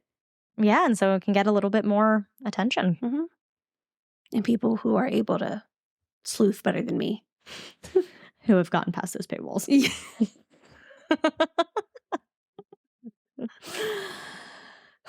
All right. I'm ready? Hmm? Okay. What's new, tennis shoe? Oh my God. All right. So the early 1900s in Louisiana were getting to be a scary time. I can imagine. Yeah. Starting in 1909, a series of disturbing murders started to occur in Louisiana and surrounding areas, and those along the Southern Pacific Railroad line between Texas and Louisiana were getting worried. From about 1910 and a little earlier in like late 1909 to 1912, a weird statistic started popping up. Axe murders were occurring at a high frequency. Axe murders started popping up in Colorado Springs, Palo, Kansas, Visca, Iowa. So just axe murders in general. Axe murders in general. Interesting. And Louisiana was no different, with families being wiped out by an assailant wielding an axe. The first murder occurred in Rayne in November of 1909.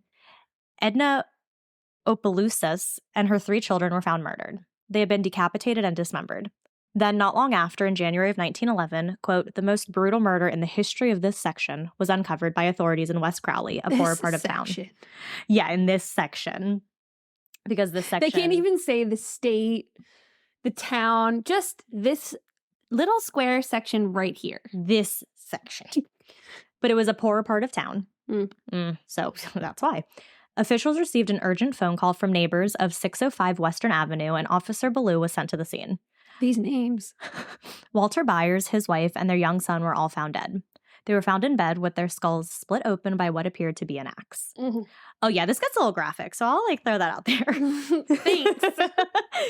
It's like the same way that I go to touch something and I hurt myself and you go, careful, it's hot. So the beds that they were in were covered in blood, and a trail of bloody footprints made their way across the floor.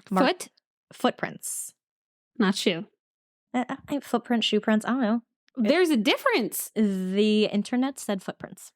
So this motherfucker is walking around barefoot? I'm not sure. Ew. This was also the 1900s, so footprint, shoe print. But anyhow, this trail of bloody marks from someone's feet, from the lower extremities, marked the track the killer had made around the house. The front door was still locked, though, which alerted authorities that the killer had climbed in through a window, which I tell Joe all the time. I'm like, lock the window. And he's like, no one's going to climb in the window. So. What?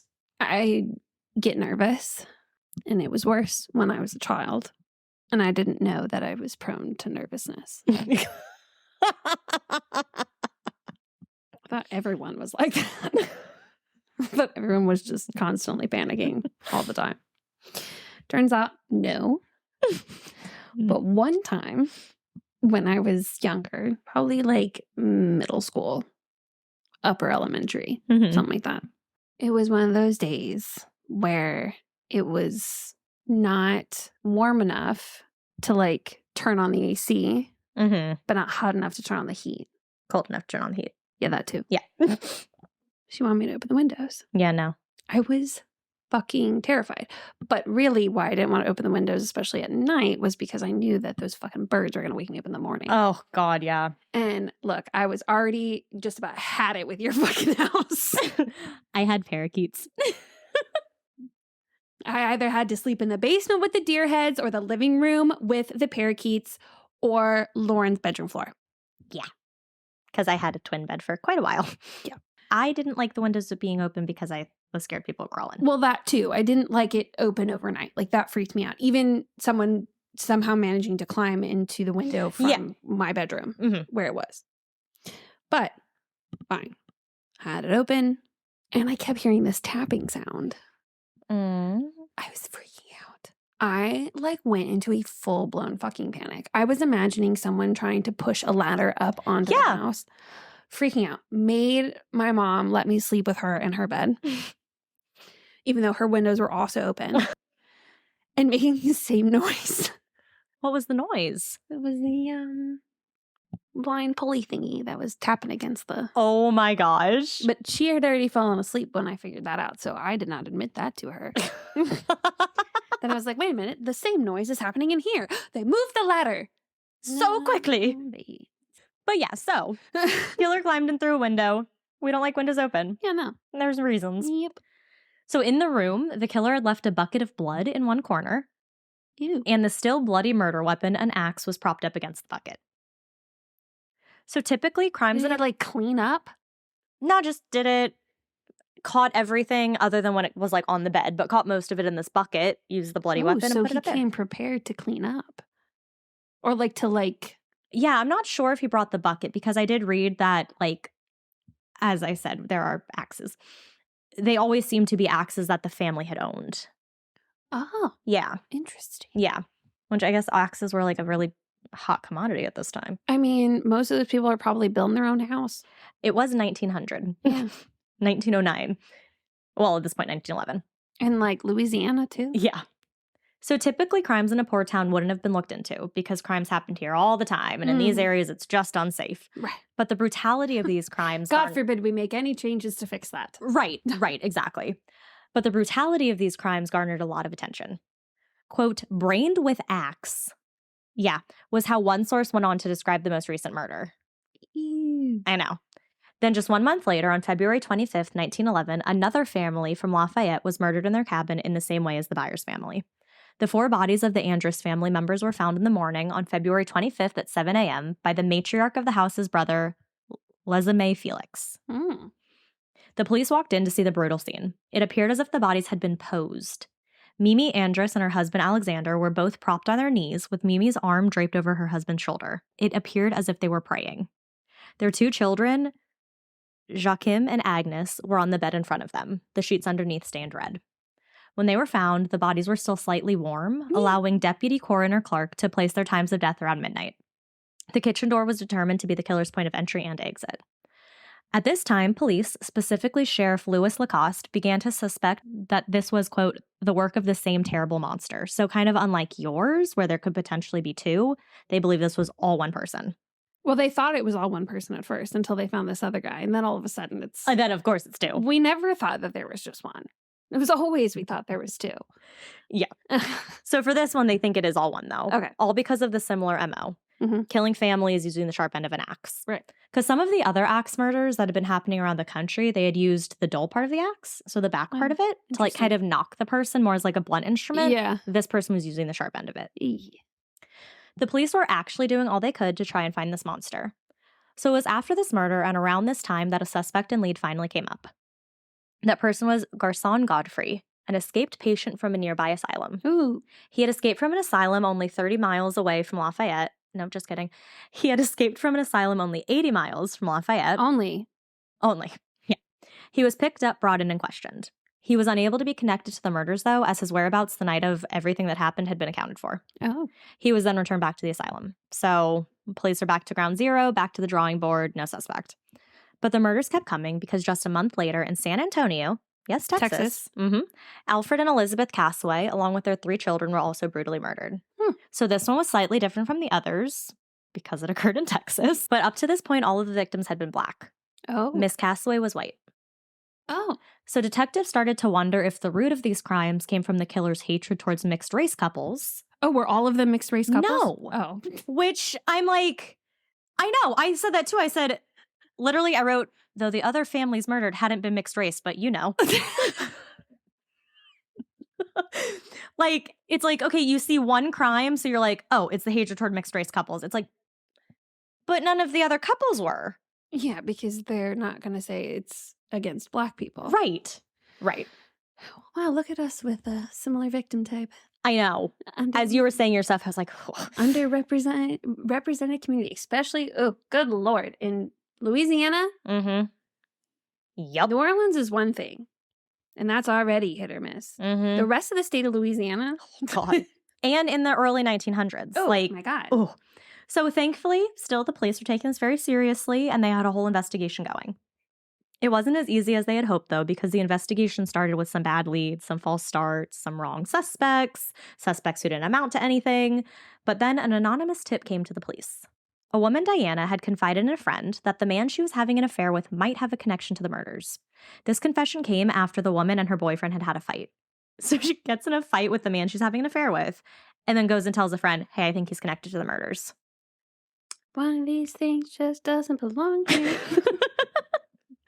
So this led to the police having a prime suspect in mind. Of course. Raymond Barnabet. The same way that they thought that it was because it was interracial couples. Yeah.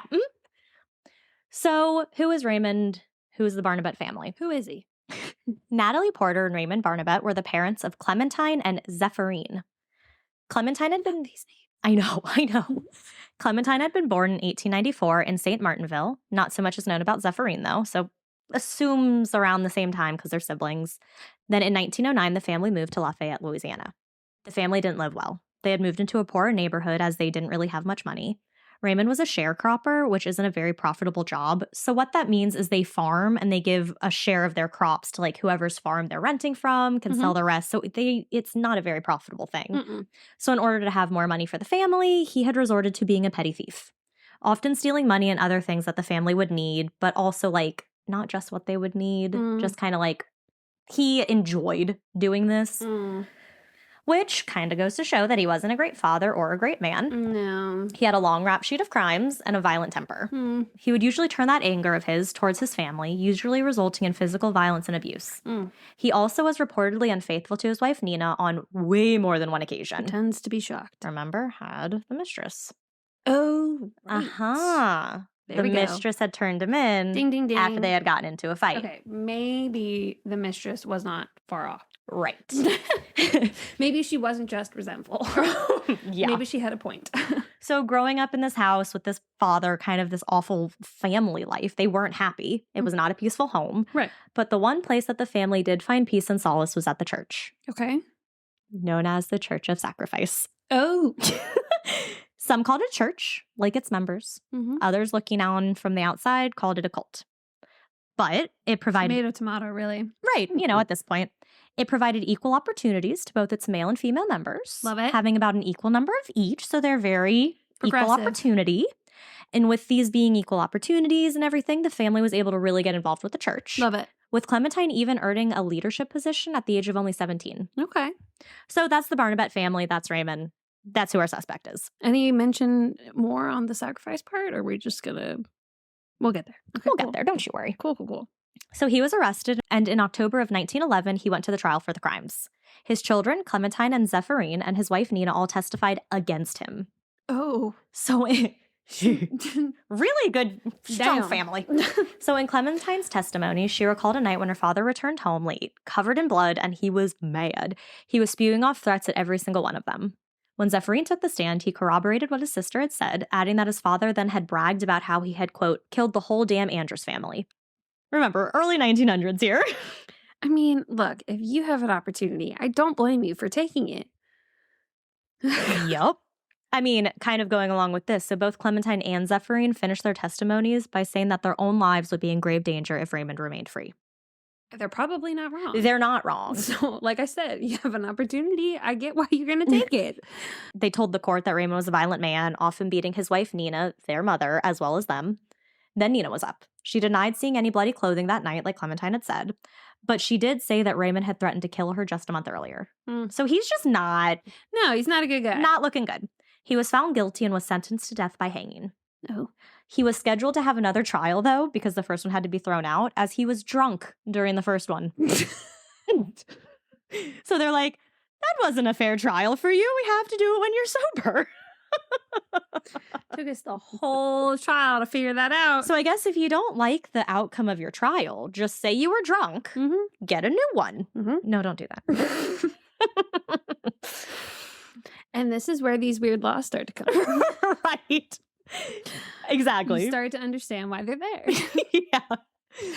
But suspicion faltered when on November 26, 1911, while Raymond was literally sitting in jail awaiting his new trial, another murder occurred in Lafayette. So it can't be him. Norbert Randall, his wife Azima, their 3 children, 6-year-old Renee Randall, 5-year-old Norbert Jr., and 2-year-old Agnes, and his nephew, 8-year-old Albert Cease, God, these names. were all murdered in the same brutal fashion as the other families before. Albert, Angus. What was the girl's name? Agnes. Albert, Azima. What was the other one? Renee. Oh. Norbert. There we go. That reminds me of Harry Potter, where he has his Norbert the dragon. Anywho. So the difference this time, though, same fashion, same axe, all of that stuff. But instead of being killed by the axe, Norbert was shot in the head. And this part's like really awful. So the bodies of the family was discovered by the family's older daughter, who had been spending the night at her uncle's house. Why? Why was she at the uncle's house? Oh, I don't know. I don't think there was anything weird going on. I don't know. It was the 1900s and uncles. I know. I saw that at first too, but it didn't really go into that. So I'm hoping there was nothing like fishy going on with that. Carry on. So obviously Raymond had a pretty solid alibi. He was literally in jail. Yeah, it's kind of hard. So it was pretty clear that he was not the killer and that the actual killer was still on the loose. Damn, they were so close. I know. This news and the most recent murder of the Randall family absolutely rattled the citizens of Lafayette. Rumors started to go around that the younger Randalls, the children, had been mutilated by the murderer. That wasn't true. It was just a rumor. Oh, well, I mean, the axe, but 150 people met at the Good Hope Baptist Church in Lafayette to talk about what had happened. No good news was given. The group was just reminded to sleep with weapons nearby. Well, wait a minute. I think that's the problem in the first place. Right. But I don't think it was connected at the time. And I also only saw it in one place where it was axes that were already at the house. Okay. But I don't know. So among these growing concerns and fear, it really pushed the police to kind of amp up their investigation. And they mentioned that the townspeople mentioned that the police should turn their suspicion and look into the Barnabet family as a whole. So this is when suspicion swung to new suspects, the Barnabet siblings, Clementine and Zephyrin. And it was easy to cast suspicions on them. They didn't really have the best reputation around town. They weren't well liked. And their neighbors often described them as, quote, filthy, shifty, and degenerates. And the police remember when they had arrived to arrest Raymond that night. Clementine was covered in blood as well. And at this time, she had told police that her father had smeared the blood on her after the murders. So at the time, they had believed her because they were like, Raymond's our man. But now, Clementine had also been found near the Randall home after the murders, so her proximity was also suspicious. Lafayette Parish Sheriff Louis Lacoste already had his suspicions of the siblings, so both were arrested. Zephyrin had an alibi for the murders, so he was let off, but Clementine did not. So at this point, Clementine was taken off to jail, and while they were at it, they searched the family's home. They found even more clothes covered in blood, and some covered in what appeared to be human brains. Ew! Blood was also found on the handles of their door and on the door latch. So she was taken to jail to await her trial. While she's sitting in jail, locked up, more murders continued to happen. Murders? Was it a brother? We'll get to it. Okay. In January of 1912, 3 more families were killed in the same way. One of those families being Felix Broussard, his wife Matilda, and their 3 children. But this murder, which took place in Lake Charles, differed a little from the others. So the victim's hands had been splayed apart by pieces of wood. Ew! This scene, unlike the others, was bloodless. All of the gore was left in a bucket. So instead of the beds being kind of bloodied, it was just in this bucket. Oh, that's the brothers' MO. Brothers tick. A message was also left on the wall. So, of course, said some reports say it was left in pencil. Then you have your others that say it was left in blood. This message was a version of Psalms 9:12 from the King James Bible. For those of you who don't have the verses memorized, it said something like, peasants. quote, what? Oh, peasants. Degenerates. So it said something like, quote, when he maketh the inquisition for blood, he forgetteth not to cry of the humble. I don't know what that means. I don't either, but it was signed Human 5. So cops obviously saw the signature and concluded that the murders weren't being done by just one person, but rather by a group. This group quickly received a nickname in the press, the Human 5 Gang. And as it does, soon enough in the news, and being Louisiana, the crime started to be linked with a voodoo ritual. Oh, sweet Jesus. The El Paso Gazette was the first news group to take on this voodoo idea and expand upon it when they published an article about the Broussard murders titled, quote, Voodoo Horrors Break Out Again. The El Paso Gazette suggested that the violence and brutality in which the families were killed was done as a human sacrifice, which utilized the importance of the number 5. So I did realize this as I was doing my research. A lot of the families were comprised of a mother, a father, and 3 children. Oh. So 5. Oh, that's creepy. This is also what the Gazette kind of said and what they were realizing, being like, the Human 5 people killed each time. Oh, there's definitely something there. Yes. One of the other families that had been killed in January of 1912 had been the Wexford family. A mother, father, 3 kids, and a newborn infant. So yes, this is technically 6. But still. But it's believed that the group didn't know about this literal newborn when their plan to kill the 5 was formulated. Mm-hmm. So they hadn't accounted for I could see 6. that. Yeah. The other family killed that month, the Broussards, had 5 family members. And it is believed the third family, whose name was not mentioned, also contained 5 family members. So it seems there was a series of 5 separate families, all who had 5 victims. And because this Gazette talked about the voodoo rituals and such, other newspapers, of course, started to jump on that train as well. Of course. And soon enough, that was all that was being talked about. And the voodoo and the rituals helped form more rumors.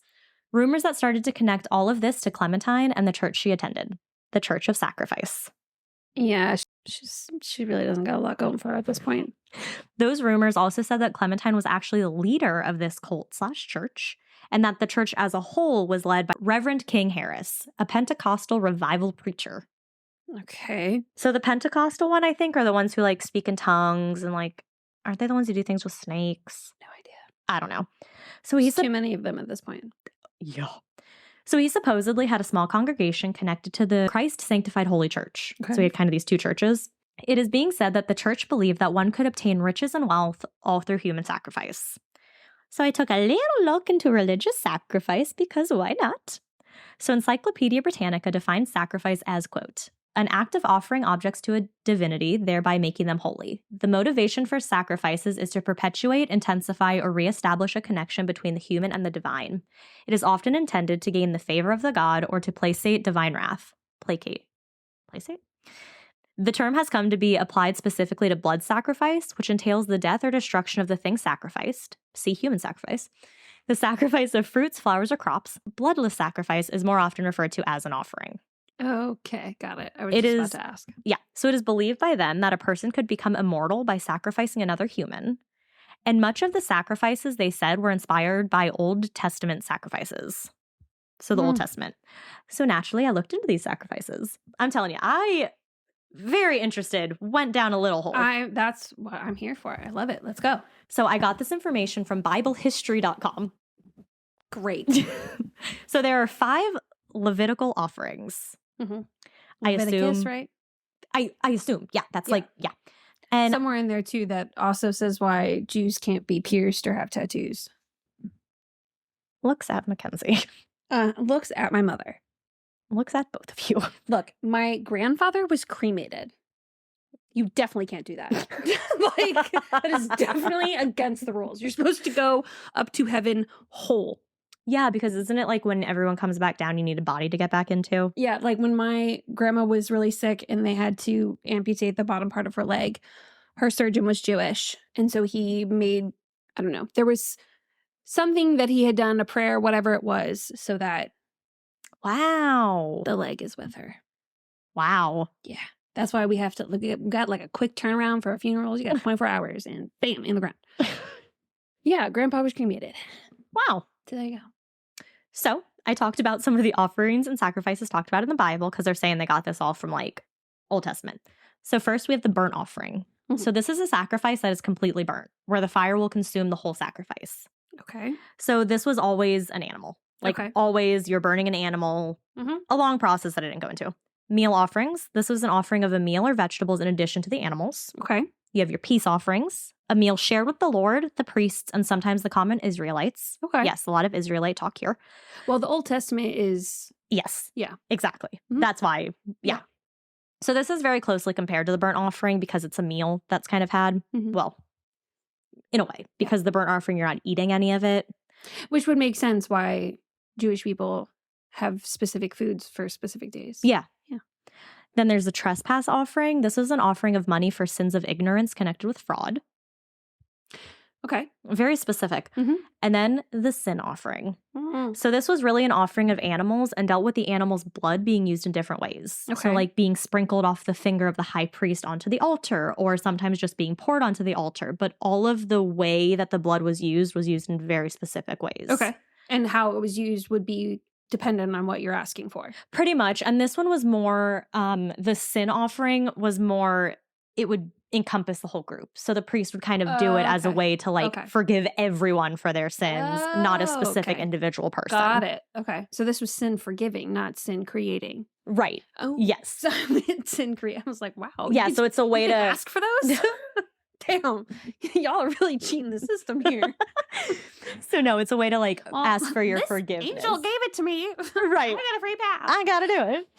So then we have openbible.info. Yeah. And there are some verses from the Bible that actually do talk about sacrifice. I'm sure there is. So 2 Kings 21:6, quote, "And he burned his son as an offering and used fortune-telling and omens and dealt with mediums and with necromancers. He did much evil in the sight of the Lord, provoking him to anger." That would be a burnt offering. So that's where they get the whole like witchcraft is evil. Uh-huh. Got it. Because if you do this, you're being bad and the Lord's mad at you. Well, and I mean, you heard in there with like the fortune, didn't it say fortune telling and whatnot? Fortune-telling and omens and dealt with mediums and with necromancers. Oh, yeah. They're doing evil in the sight of the Lord, so Someone- it's a sin. Opened the Bible, flipped to the page, found it, and said, that's why we can kill people. Yep. Because they're doing this. Just like, oh, a man should not lay with another man. That's what we're going to do. Which apparently TikTok has said and explained whatever that thing is Yep. not even. Yeah. Yeah. Oh, absolutely. Duh. Yeah. So 2 Kings 3:27 said, quote, "And he took his eldest son, who was to reign in his place, and offered him for a burnt offering on the wall." So again, a burnt offering. Hebrews 9:21 said, quote, "Indeed, under the law, almost everything is purified with blood, and without the shedding of blood, there is no forgiveness of sins." Well, that would make sense because Passover, they put lamb's blood. The blood. Yeah. And then we have the whole story of Abraham and his son going up to the mountain to kill his son because God told him to. And then he stopped right beforehand. And then we had God giving his only son, Jesus, as like a sacrifice to rid the world of sin. Oh, yeah. The fuck? Yeah. Bro, Yeah. Yeah. excuse me. Mhm. Literally your main dude. God, the pot calling the kettle black, don't you think? Yep. Wow. Never put that to. What the fuck? Yeah. Oh my God, people suck. Yep. So these are just a few mentions of sacrifice in the Bible and blood sacrifices. Like I only chose a couple. There were like these 2 websites that I found just listed verse after verse after verse. What's crazy to me. I ended up doing Control F blood. What's crazy to me is like you think about why these people were like, oh, voodoo, scary, sacrifice, devil, sacrifice, like all these things.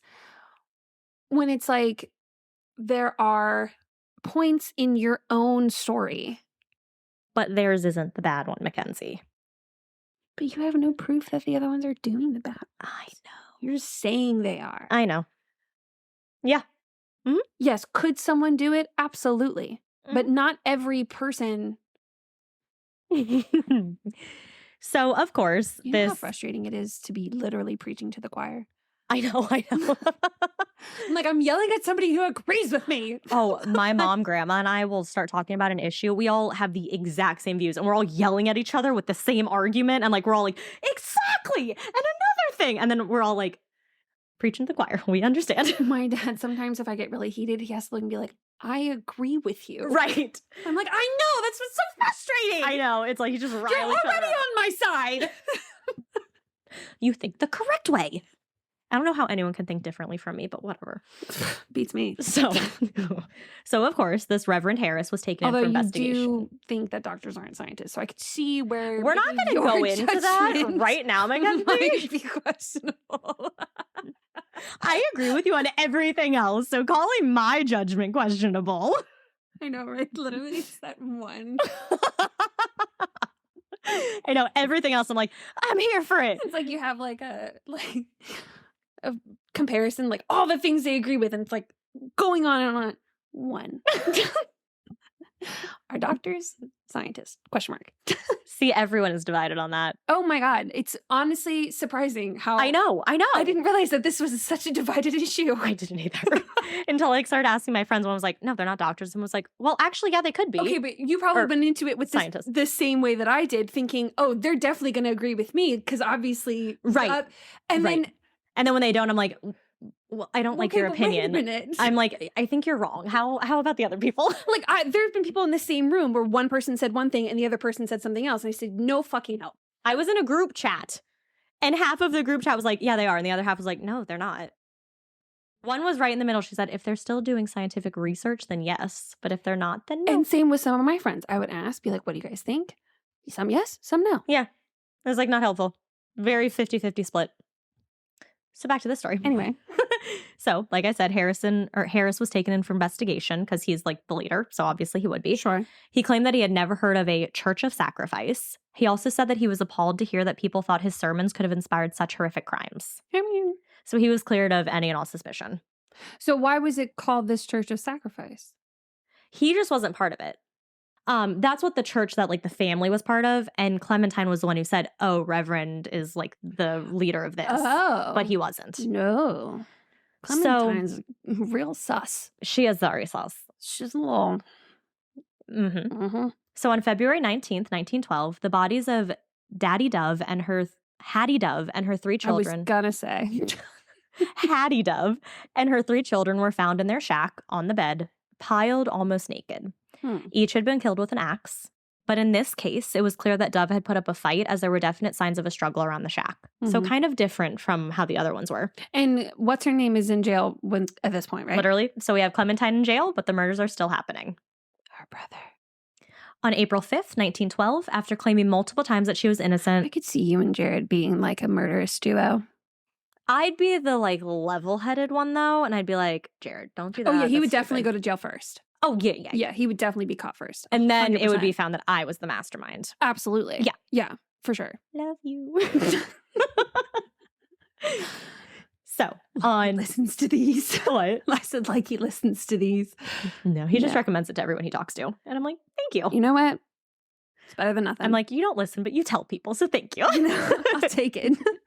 So on April 5th, 1912, after claiming multiple times that she was innocent, like always, I'm innocent, Clementine ended up giving a full confession where she confessed to murdering 17 people. 17? She said that, yes, voodoo did play a part in the murders. Oh, fuck off. And that she had a voodoo charm that had been given to her by voodoo priest Joseph Thibodeau? When was this? 1912. It's possible. Marie Laveau was gone like late 1800s. And I know that there were plenty of prominent voodoo priests and priestesses after her. Okay. But I don't know. And like when I wrote his name, writing it looks familiar. Yeah. Well, so it's interesting because someone in my case had a very similar last name to that. Thibodeau? Yeah. Spelled with like the X at the end? That I can't remember, but I can go back and look. But yeah. But I might have pictures because I took a bunch of pictures when I went to the museum. Oh. And so I can go back through those and see if I happen to take a picture of her. Okay. She claimed that Thibodeau had planted these ideas of murder into her head and told her that this charm would protect her while she was committing the murders. So she committed the first murder as a way to kind of test the charm to see if it actually worked or not. Because of course. So she went on to say that she hadn't committed the murders alone and that she had accomplices who she was working with. Accomplices. How she was able to be in jail while everything was happening. Sure. They would commit the killings and would pick at random who would commit the particular murder. So it wasn't the same person every time. It was just like, I think they drew something that I didn't know what the word was, but they would draw like pretty much essentially straws. She said when she was the one who was picked to do the killings, she would dress as a man to better lurk around at night unnoticed. I mean, men at night. Who did I ask the other day? I don't even remember what the conversation was, but I was definitely talking to a man. About how they're never scared at nighttime? Well, I asked, I was like, have you ever been scared walking out at nighttime? And they said no. I said, that must be nice. Yeah. I was talking to some people at work about it, and they were like, I honestly didn't realize how scary it was for women. I said, yeah. It sucks that, like, I'm definitely that person that if I see a man, I'm automatically assuming that they are troublesome. Absolutely. So. Absolutely. Yeah. Same. So Sheriff Lacoste tried to investigate these accomplices after Clementine had provided the names. But she took credit for all of them. Yeah, I mean, she said she was either participated in it or was the one doing it. She was somehow involved in all of them. Okay. And so she gave the names of her accomplices. Sheriff Lacoste tried to look into them, but said the investigation went absolutely nowhere. He couldn't find the people. He just, nothing. Well, I mean, they're probably made up names. That's what I'm thinking. And it's not like there's a database. Right. And so while she did confess, her confessions were kind of flimsy, and even more flimsy when she started to change her story. So her confession changed a third time. So she had the innocent, then she gave the story. So this is the third time when she took herself away from having committed the murders and went back to blaming her brother and father instead. Okay. So she's like, I didn't do it. It was my brother and father. But then it changed again for a fourth time when she took that back and said that actually her father hadn't been involved. It had just been her brother. Spoiler alert, her brother never gets charged. So this hurt her reliability and credibility as she had already testified against him at the beginning of all of this. And then she was like, no, he didn't do it. And then she's trying to blame him again. Like, people are kind of losing their faith in her giving a true story. Wasn't there also like a fuck ton of bloody clothes that were found in her? In her possession, yeah. I mean, which I will get to in a second about that whole thing. Okay. So the Lafayette Advertiser, again a newspaper, wasted no time in printing out this confession and got the story out within hours of the words coming out of Clementine's mouth. They added, quote, Clementine's confession has been received with varying shades of belief, owing to the positive way she swore to the trial of her father and the misleading information she was given as to her accomplices. So pretty much saying she hasn't been trusted. But the longer Clementine was in jail and on trial, the more she confessed to. Ohio's Mahoning Dispatch wrote this about her time on trial. It's kind of a long-ish quote. So, quote, with screams of hysterical laughter, the girl rocked back and forth in the witness chair, her great eyes rolling into the back of her head, barely any pupil showing. Someone's trying to get an insanity plea. Amidst sharp commands from the court and quick questioning of the prosecutor, the woman told of how, because the Randall family had refused to obey church orders, she had crept upon their cabin late on Sunday night with a keen-edged axe concealed in the folds of her cotton wrapper. She told of how, after she had thrown open the door of the tiny cabin, she crept upon the sleeping husband and wife, and before either could arouse, had split their skulls in twain with her death-dealing implement. She told how the 4 children on the floor started to cry out, and how stealthy tread she approached their trundle beds, and swinging her axe, killed 2 with one blow, and then lay about her with quick swings, hacking the bodies of the 2 remaining children until they were scattered in bits about the room. As she completed the awful tale, she rocked to and fro, and then said, "And Judge, that ain't all either." She then confessed to the Andrus murders. She said that the family refused to obey the message from God, like she said about the Randall family. Her and a few others went to the Andrus' cabin in the middle of the night. They crept in and used their axes to murder the family members, then, quote, ending their bloody orgy with weird prayers and incantations. When asked why she killed the children, she said that it was to save them from the pain of being orphans. But her motives for why she murdered in the first place was never really established because not all of the families, didn't obey God. And an interesting little fact, so Norbert Randall was actually the brother-in-law of Alexander Andrus. Oh. And both families had been present at the Church of Sacrifice, which I don't know if that meant that they attended or if they, I don't know. It just said they were present. It didn't say they were members, but they were present. And each murder took place on Sundays, after the Church of Sacrifice worshipers had attended service. So after they probably had worked themselves up into a murderous frenzy. It's almost like you see those cases, or at least on TV you do, where something had happened to the person at that exact moment that they were triggered. And so the people that they saw in this particular order, in this particular place, or had Yeah. So I'm like wondering if a lot of these families are connected to the church in some way. Yeah, that's kind of If, what like, I was that's thinking. how they were picked. Yep. And then how would they know that they disobeyed God's orders? Right. So she confessed, like I said, that she not only directed the murders, but had also participated in them, which makes sense for how they were all able to continue after she was in jail. In the end, she confessed to killing 35 people. After she finally confessed all of the additional murders. How many families do we know for sure were killed in this whole thing? There's a picture we can post. I forgot to look at it, but it's like over 7. So that's if every family has Had 5 or so. Yep. Now I'll tell you my theory at the end. But every time she told her story, the details would change just a little, making it hard for people to really know what the truth was. The district attorney, Howard E. Brunner, believed... What's funny about that, though, is that you hear all the time how people are like, oh, their story, was exactly the same as it was before.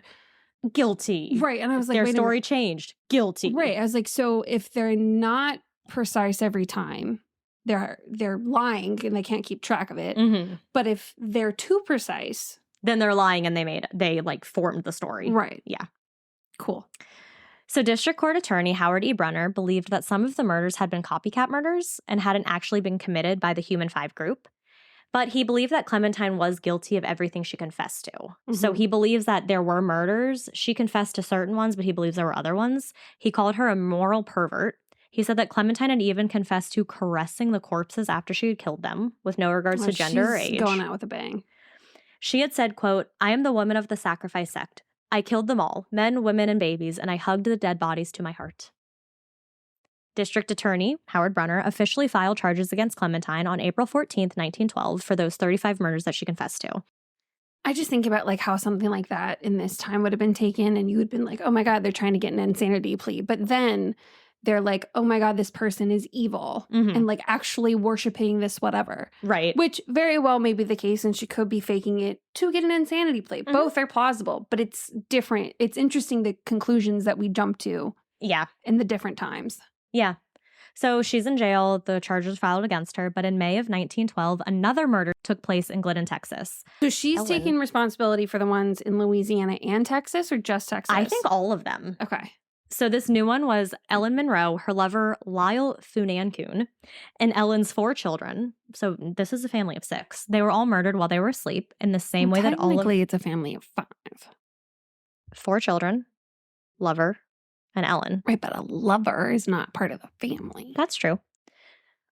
So this took place in the way the all other ones occurred, with an axe. But Monroe and her lover seemed to have survived the initial blow because their bodies were found by the bed rather than in it.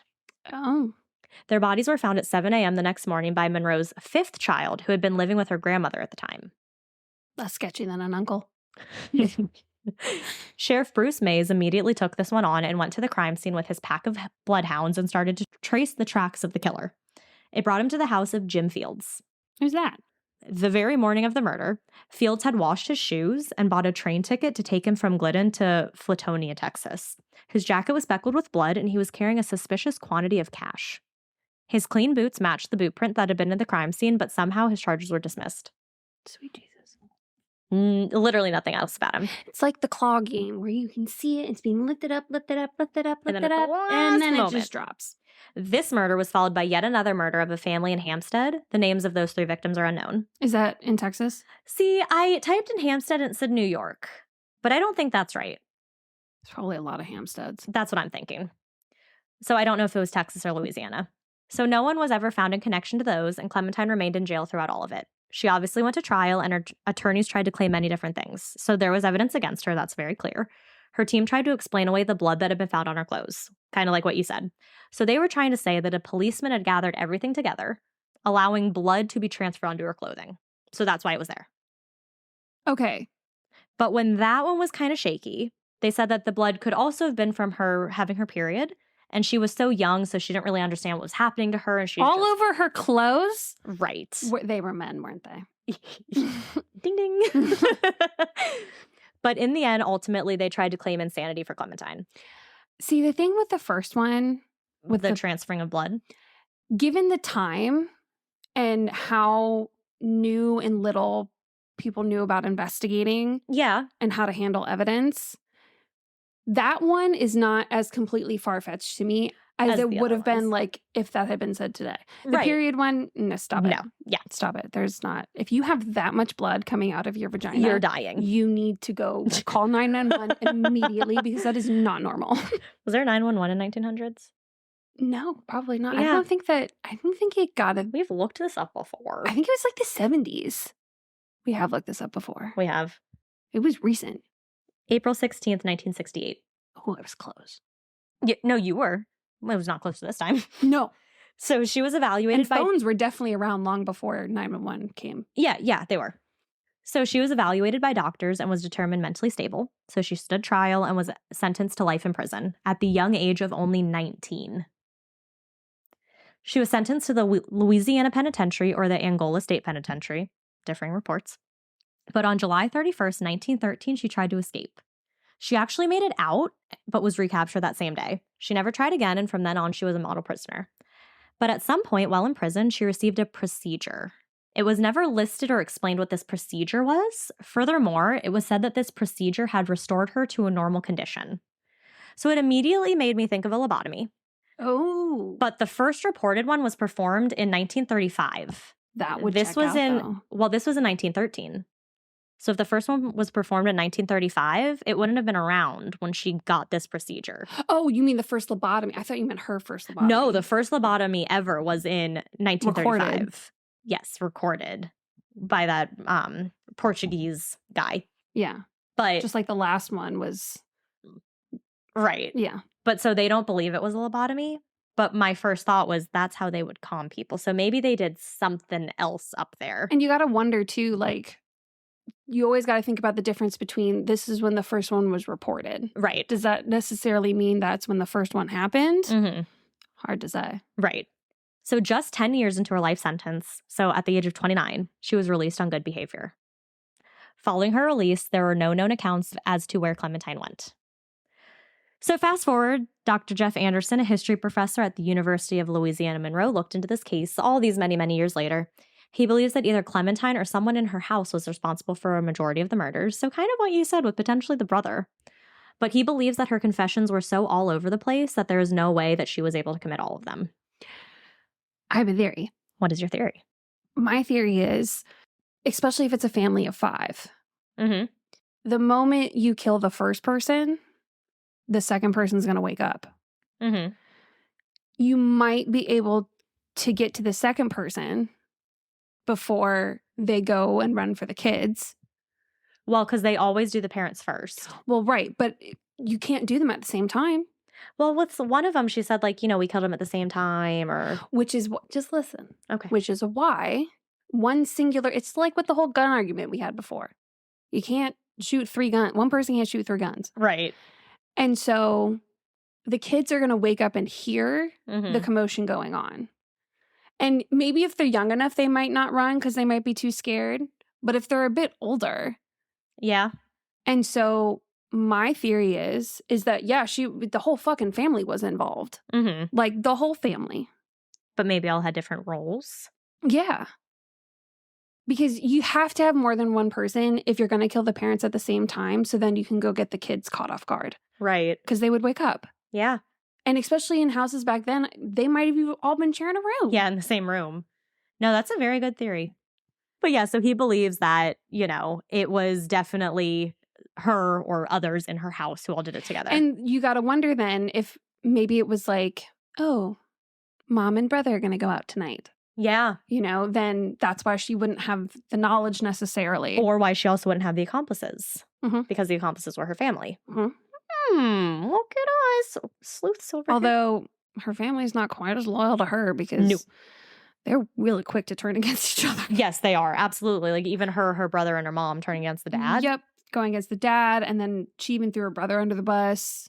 Or, dad did commit one of the murders. They testify against him to get him to be the one to do it. And then they can keep going on about the murders. I don't know.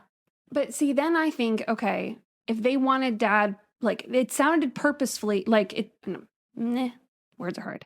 It sounded like they purposefully were saying these things about dad to get him in trouble. Yeah. And then all the other stuff comes out. So you're like, oh, maybe it's to divert attention.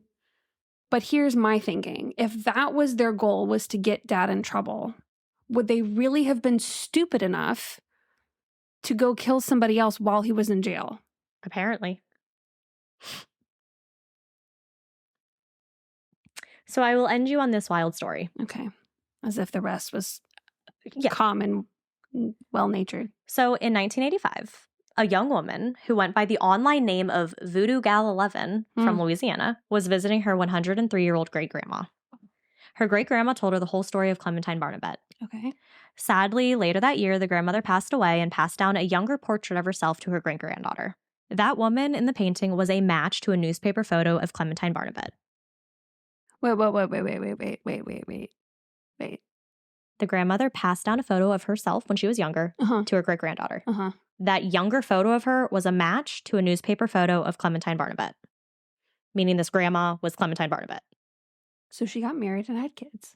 That's what they're thinking, because after she... And I guess 103 and 1985. It makes sense, because, you know, it says she was born in 1894, but, like, who knows exactly the date you're born? It was before 1800, which would make this time frame perfectly work. And after she was released from jail on good behavior, no one knows what happened to her. She completely fell off the radar. Not a single... Well, obviously her name is different, right? It didn't say what the grandma's name was, but yeah, she didn't go by that name anymore. She probably, yeah. And of course, that's she might have even lied about her age. Right. And that's how this grandma was able to tell the whole story of Clementine. So there you have it, the story of Clementine Barnabet, who is believed to be the first Black female serial killer in America. That's crazy. Yeah. Damn. Whew. I do like your theory, though, of it being a whole, like, kind of family affair. Family-ish affair. Half family affair. The dad part really trips me up. Yeah. The dad part is the not making sense part. But, I mean, and it could be that they had other church members with them, because the whole church believed in human sacrifice and believed that they could get, like, immortality and riches and wealth from doing the sacrifice. Maybe someone was on dad's side and did that so he could get out. Maybe. Because mom, it didn't sound like, or at least not that you could find, it didn't sound like mom or brother did much to... No, I didn't find really anything about them. And so even if they were, like, killing while she was in jail, if they're not coming forward to be like, no, she didn't do this. And, like, that's what's so weird about this family dynamic, is it doesn't seem like they're actually a legitimate family. Right. And then what's weird, too, is obviously I didn't include it, but there was the Axeman of New Orleans who struck in that's the what I thought you were, or the 30s. I thought that's what you were going to be talking about, because as I was looking through things, I saw that. Right. And I didn't want to cover it because it is a well-known case. And then I found this other one and I was like, oh. Yeah, when you talked about, like, the conclusion of it, I was like, well, no, this one's solved and I'm pretty sure the other one isn't. Yep. But I think you're right. I think it was at the same time. It was around the same time. It was just like a weird time of axes. So it could be like mine, where there's someone just kind of picking up more than one person. It could be. And it just... Because a lot of the times this story was related to the Axeman and being like, you know, could this have been like the precursor to what he did? So they were related a lot, but I didn't want to go into that because, kind of hard to talk about that without going into it. Right. But yeah, a lot of them did connect these two. Your case is definitely going to be harder because it's from a long ass time ago. Yeah. I don't think this one's going to be solved. So I think they just kind of pinned everything on Clementine and were like, case closed. Yeah. And it's just a mystery to the rest of us that have a little bit more common sense. Yeah. And internet. And the internet. Well, thank you for listening. Remember, social media. Just go. Oh, yeah. I guess we don't have to do it again. No, because we did at the beginning, so you couldn't skip over it. Ha! So stay scary. And stay safe.